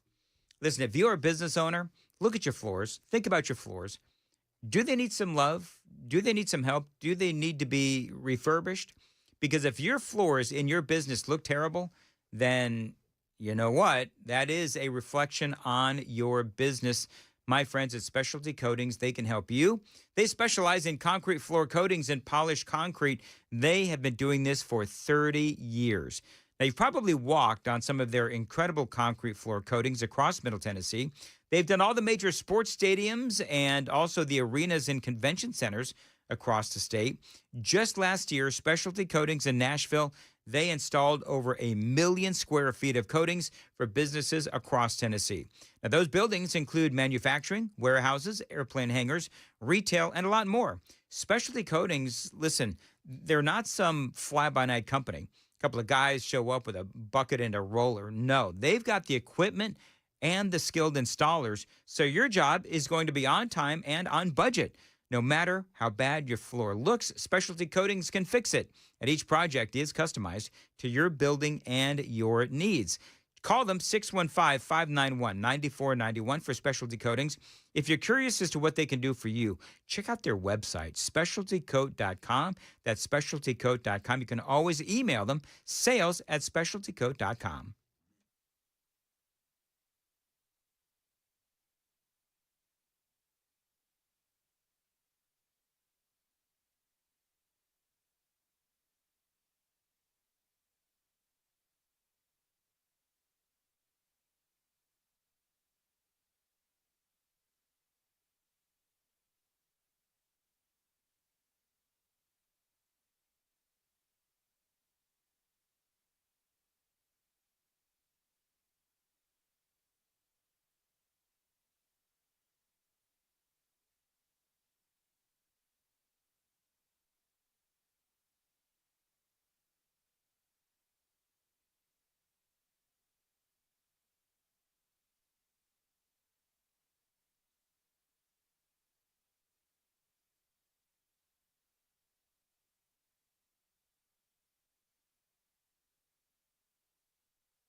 8:29, Nashville's Morning News on Super Talk 99.7 WTN. By the way, Joan, I don't know if you saw it.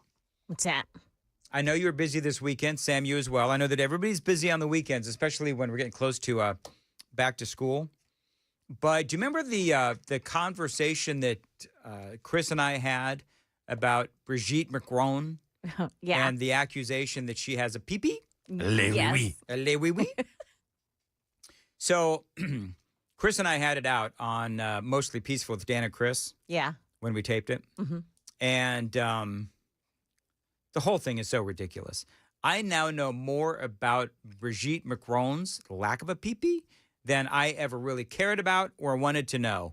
But if you want to check out the podcast, Mostly Peaceful with Dan and Chris from last weekend, it is posted Saturday mornings at 6 a.m. Kind of a sort of a, looking back at the week behind us and sort of looking ahead. And, we try to do some topics that we don't do on the radio. And for me, that certainly was one of them. And so, but if you want to check it out, we talked about that and a whole lot more straight ahead. So if you want to check that out, you can. It was a lot of fun. And Chris and I have such a good time with the Mostly Peaceful podcast. You can check it out. It's on all my social media. I believe it's on Chris's as well. I think the station will eventually get around to putting it on their social media as well. It is 8:30 on Nashville's Morning News on Super Talk 99.7 WTN.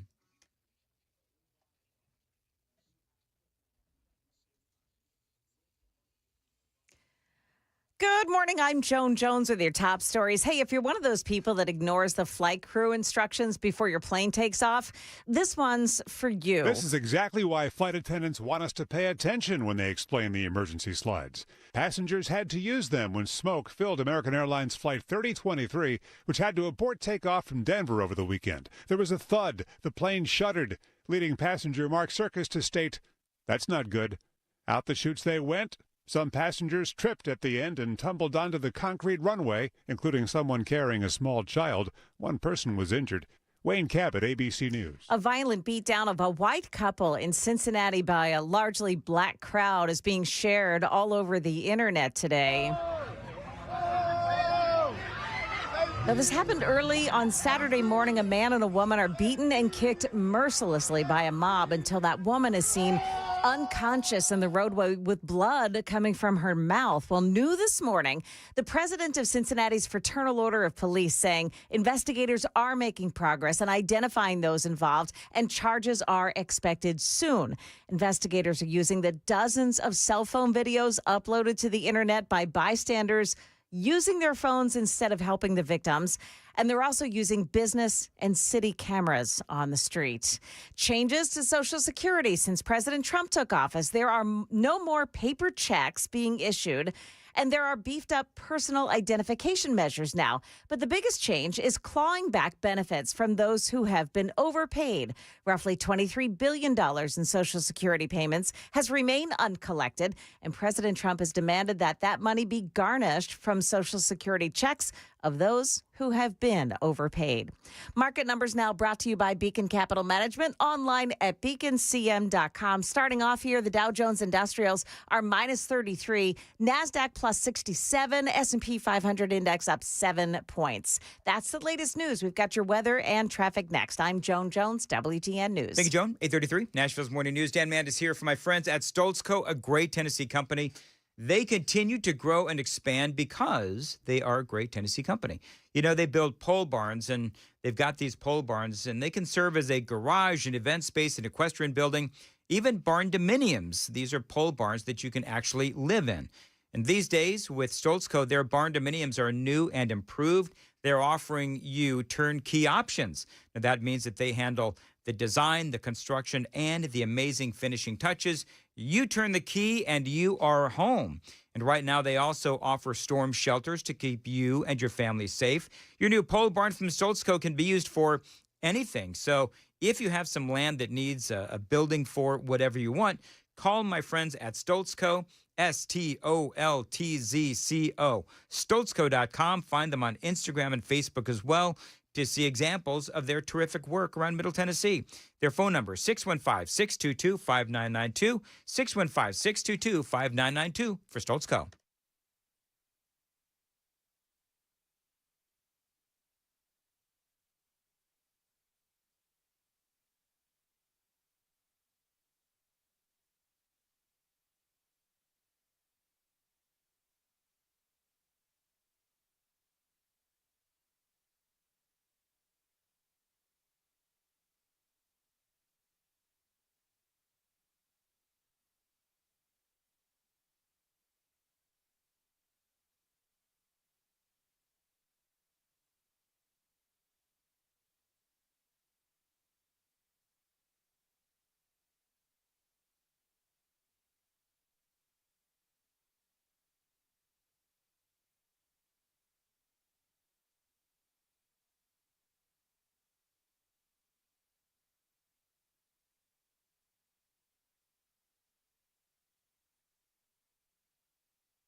It's a crash in Woodbine on 440 westbound at Nolansville Pike. It takes out the right shoulder. West Nashville, 40 in the eastbound lanes at 46th Avenue, exit 205. There's a crash and the right entrance lane has been blocked off. Also, you have 2 westbound accidents on 40 reported. One in Dixon. That one's past Centerville-Dixon Highway, exit 172. And the other is a crash right at BNA under Briley Parkway East. And that one is in the right shoulder. Traffic every 10 minutes every morning on Super Talk 99.7 WTN.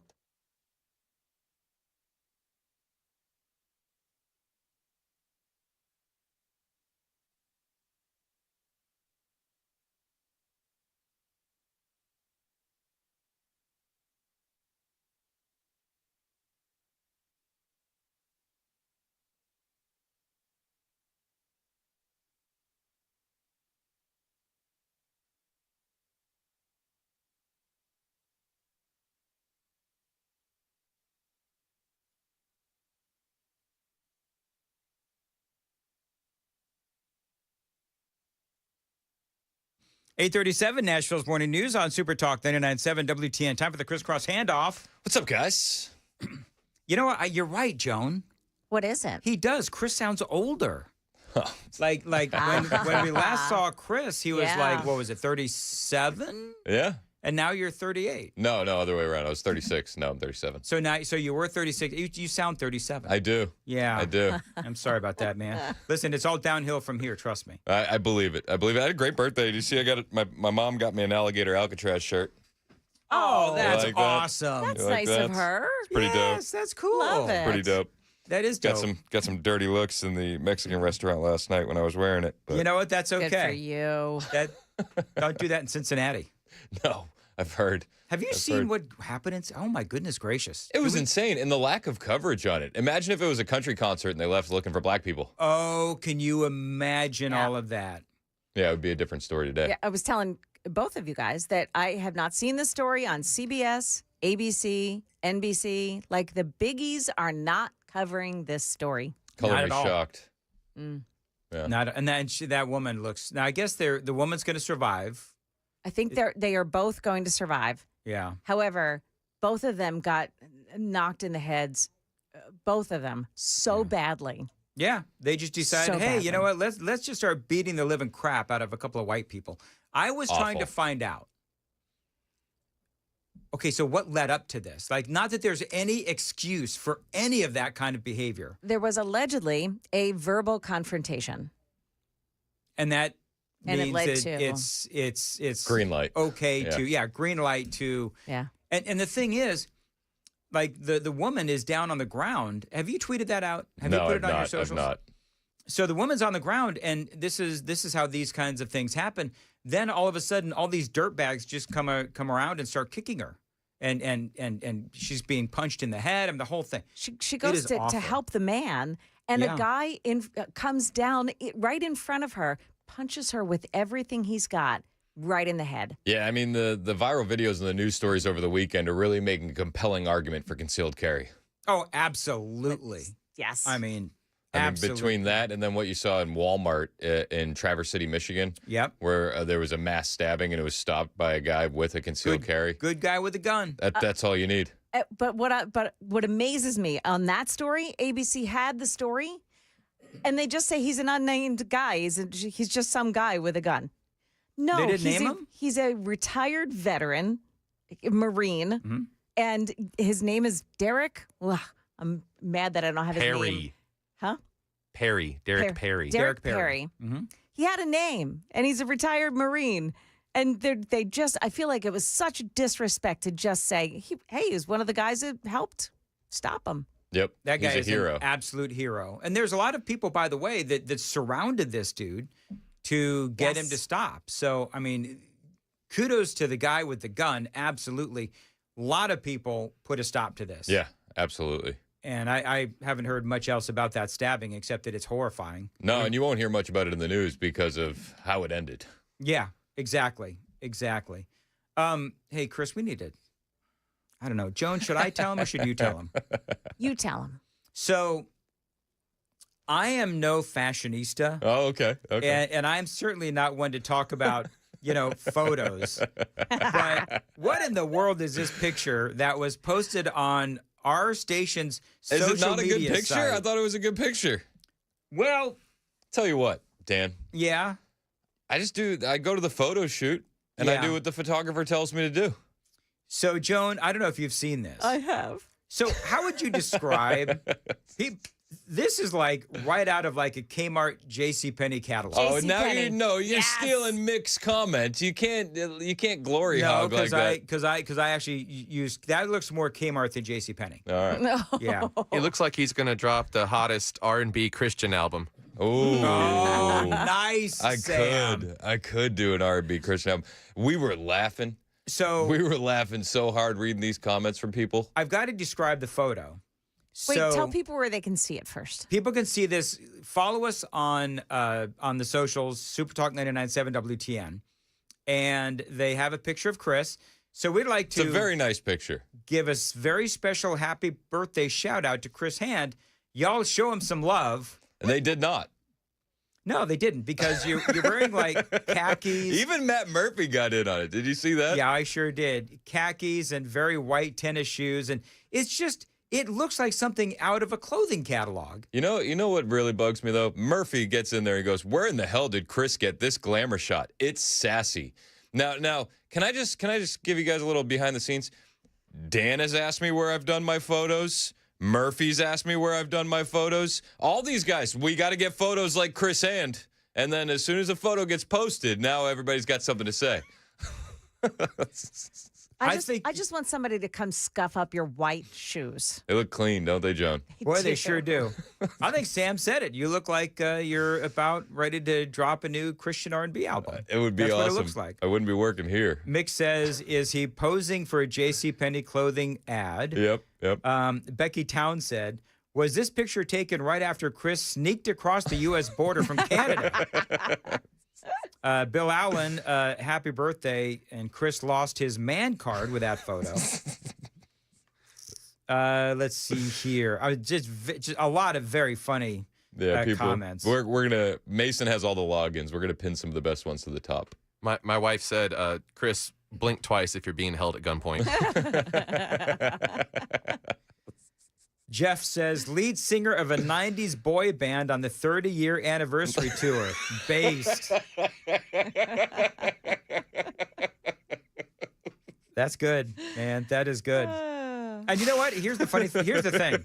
Like the rest of them died for overdoses or something, and he's the last one left. That's exactly right. Dancing on their graves. This is my post-rehab tour. Yes. Well, and the funny thing is, like, I did ask you about your your photos, because they all look very good. Yeah, they look great. I remember when I saw the whole montage, I remember laughing at that one when I saw it the first time. And that's the one that they pulled for this. Listen, I said, guys, I went and did it on my own. The company didn't pay for it. I got myself a nice photo shoot done. Here are the photos. Do with them what you will. They said, perfect. Say no more, fam. We're going to roast you on your birthday. Absolutely. I think I do. I think that they did that on purpose. I thought it was me. When I tell you, me and my wife had tears laughing. That's very funny. But you can take a joke. You got to be able to laugh at yourself, right? Yep. You know who can't laugh at themselves? Who? LeBron James. LeBron James. LeBron James has threatened a lawsuit against an AI manufacturer. I think that's what you would call him. Would you call him an AI manufacturer? Yeah, creator. So this guy, there's a website where AI creators can make fake images, and we've seen this over and over. So this one, LeBron's very upset about because they're making AI images of him pregnant. So he is a public figure. I mean, you can have fun with him as a meme. The legal firm, apparently not. The legal firm, this is the best legal firm name for this lawsuit ever. The legal firm Grubman, Shire, and Sachs, which represents LeBron James, reportedly sent a legal letter to Jason Stacks, the founder of AI generator platform FlickUp, regarding one of its content creators. FlickUp has partnered with Interlink AI, a company that operates a Discord community to create AI imagery, and they were making pregnant LeBron James photos, and so LeBron's going to sue them. Why is that a big deal? I don't know. Like, honest to goodness, I don't know why this is a big deal. You've got to have a sense of humor about yourself. You have to. And I know that next year on my birthday, it's going to be an AI photo of Chris Ann pregnant. And we're going to see what the audience has to say about that. Oh, absolutely. Absolutely. It's got to be the photo that was posted for your birthday, too. Yeah, it's same photo. Oh, yeah. Make it a crop top and make with it a maternity belly shoot. showing. Yeah. Oh, yeah. How many months pregnant should we? We're got to be 9. 7 or 8. 7 Got to or have 8. the whole belly button actually sticking out pregnant. Yes. I want the one where you're holding your belly. I'll do that for you, Joan. I'll send that one. I'll send that one to your Twitter. I'll just DM it after the show. I like it. Well, you can because Joan has been kicked off of Twitter. No, Joan Jones WTN. Thank you, Chris. We're building we're going to dwarf what the last following was by the end of my show. Actually, you know what the thing is, Joan? Is that your previous Twitter account, Joan J. Jones or whatever it was? Yeah, Joan P. Jones, yeah. Yeah, Joan P. Jones. So I think that your new Twitter account, Joan Jones WTN, is fantastic until she gets fired. It's true. You should, Joan. You should I post. aspire. You should post the photo of me for my birthday because it gets a lot of engagement. I Do love that, it. Joan. I could do that. Do that. Hang on, I got to do that. You know what? We should make. So here's what we need to do. All this week, we need to try to get Joan more followers than she had before. How many followers did you have before, Joan? 729, Dan. Did I? Wow. She had 729? All right. We're currently at 23 on the new one. It's so sad, isn't it? 23. So Dan didn't follow her back over the weekend because he probably thought it was a burner account. It looks like a burner account. I still haven't followed her yet. She told me about it 2 hours ago, but she was so busy making fun of me when I said hedge fudge that I've just decided that I'm going to make her work for it. Don't worry. It took Dan, is it about a year and a half before you followed me on any of the socials? It took that long? It took a while. It was actually a birthday gift. It was a birthday gift. It was remember? a birthday gift. A couple of years ago, I think. Yeah, that was fun. Anyway, so, I've had a weird day today. I took not one but 2 melatonin last night. Okay. And you got crazy. Yeah, I did. And I woke up, I thought I was fine. And then I just started shanking everything under the sun this morning. Like, I forgot what the super text line is called. I forgot. He gave the Busy Bee number out. Number, yeah. I gave the Busy Bee phone number for the super text line. Oh my gosh, those guys are going to be getting all sorts of awful texts today. No, you know what I think the great thing is with the WTN audience. They listen to me do these things and they just say, "We know, Dan." It's okay. I'm going to be getting texts all morning. Is this the number for Busy Bee? See, now people are going to start, texting them just because, to make me look bad to my sponsors. It's all these messages. Well, Dan. That's exactly right. All right. So, what did you do for your birthday? Like other than all that? So we rented a boat yesterday. We were out on Tim's Ford Lake all day long. It was awesome. Dude, it's Tim Ford's Lake. Don't you listen to Murphy? You're right. I'm sorry. Tim discovered the lake, right? That's what it was. Is that the story? That's exactly right. Yeah, I've heard that. Tim Ford's Lake. I've heard. We love Matt Murphy. I'm just kidding. Yeah, so we spent the day out with all the nieces and nephews on the lake and all the kids and very cool. And my parents. So we did that, and we just had an awesome weekend, man. You got a yacht? That's a lot of people. You got a little sun on you. There was like 15 of us on a boat. Was it like a big Russian yacht? Yeah, like dueling slides. You did the dueling slides? We had dueling slides. Wow, oh my gosh, love it. Yep, it was awesome. Did you actually get in the water? We did. Did you? We were pulling up to different banks. We were finding rope swings and climbing trees and doing all sorts of stuff. It was awesome. Best. Do you know what? One of my favorite memories thus far of my family is out on Tim's Ford Lake. We got a pontoon boat. Yeah. And those are the best. Yeah. Did you sing the song when you got the pontoon boat? I didn't know there was a song. Pontoon. It's a song by, I forget the name of the band, but I'm glad you didn't sing it, Chris. Pontoon Boat. Yeah. Didn't sing it. Sam, who sings Pontoon? I did it justice. How quick is Sam? Is it the On the Pontoon? Yes. Little Big Town. Little Big Town. Yeah, it's a great song by Little Big Town. Little Big That's Town. exactly right. Anyway, so throwing the anchor down and then just swimming around in Tim's Ford Lake with our little. It's the best. Yeah. Oh, it's a lot of fun. It is a lot of fun. And it was. Riker had his little. You know what I thought about? I actually told this to Amy because we have I don't know if I should say this. We have a special. So here I go. there's you did have 2 melatonin last night. I did, so I don't know. Maybe I might not get too crazy. But there's a special spot where we've been, I think, 2 or 3 times now. Now, see what, Amy? When I die, go ahead and spread my ashes right here. Right there on Tim's Ford Lake. Tim's Ford Lake. Right there. Listen, the only other, can I just say the only other alternative when it comes to Amy is being under the bed for like 5, 6, 7 years, which is where her relatives are. Oh, no. We finally got rid of her mother. Oh, it took like 6 or 7 years. What? Yeah. Amy's mother's ashes were under my bed for like years because she didn't. Yeah. Just sharing a room with the mother-in-law. She was tucking you in every night. Well, anyway, so, and then we finally, just a couple weeks ago, we finally just, so can you please distribute the ashes for the love of all that is holy? So now her, mother is, So that's my thing, is if I don't. Did you know that before you moved in the room? Yes, I did, actually. And so so in order to not have that happen to me, then I gave her specific instructions. You chose a location. I chose please just do it. You have to. Just please. And you know what? If I die, and more than likely I will die before you. So Amy, if you can't take yourself to, like take my ashes out to Tim's Ford Lake, give them to Chris. I'll do it. And he'll I'll do scatter the ashes. We'll send you down the slide one more time, Dan. Do you know what? We could have like a big listener event out there when I die. And it could be like, they'll sponsor it. Oh, we should have a boat parade for you. Oh my gosh, a boat parade. Like a redneck yacht club. Redneck yacht club. That's Let's exactly what. Just one warning. Make sure it's not a windy day. It's true. It's true. Yes, make sure it's not like what happened with. Do you remember what happened with? Are you talking about referencing what happened when we spread my mother's ashes? Oh no! Tell us that story. And do it quickly. Sam, do I have time to tell the story? Just in case you're not watching on Super Talk TV, there was a definitive check of the clock before Dan decided he should get into this. Well, we've been getting in trouble. So very quickly, when we scattered my mom's ashes, this was last couple of years, we're at the beach, scattering my mom's ashes. As we throw my mom's ashes, big wind comes up and blows the ashes of my mother into some people's face. Oh. Sitting there on the beach. Bystanders. Yeah. It was really windy that day. Did they know what was going on? Or well, did they just think because that we it had was... the whole thing going on up on the beach. Oh. Yeah, had a picture of my mom and everything. And so they knew it wasn't sand right away. They knew that it wasn't sand. And we're throwing the...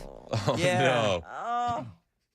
So you're right. Maybe we won't do it on a windy day. No, we gotta choose a nice calm day. Story leaves a bad taste in my mouth. Oh. Yeah. Well, moving right along. Anyway, 8:53, Nashville's Morning News on Super Talk 99.7, WTN.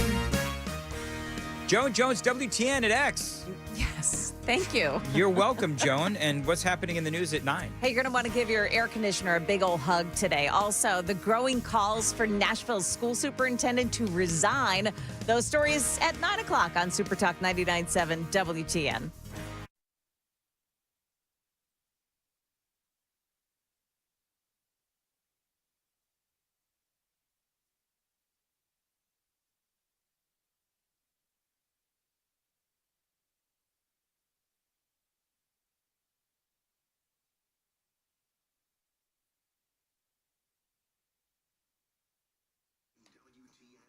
$8:54, the weather here in Middle Tennessee, it can get crazy, which is why you need a backup home standby generator from my friends at the Generator Super Center. Now, they are the nation's #1 Generac generator dealer. You can get a free quote and get peace of mind when you have one installed. Now, they do feature expert installation and 24-hour monitoring. This is my place to go. You should check them out as well. They're not going to leave you in the dark, and financing is available. Generator Supercenter of Nashville.com. Tell them Dan told you to reach out at 615-879-1952.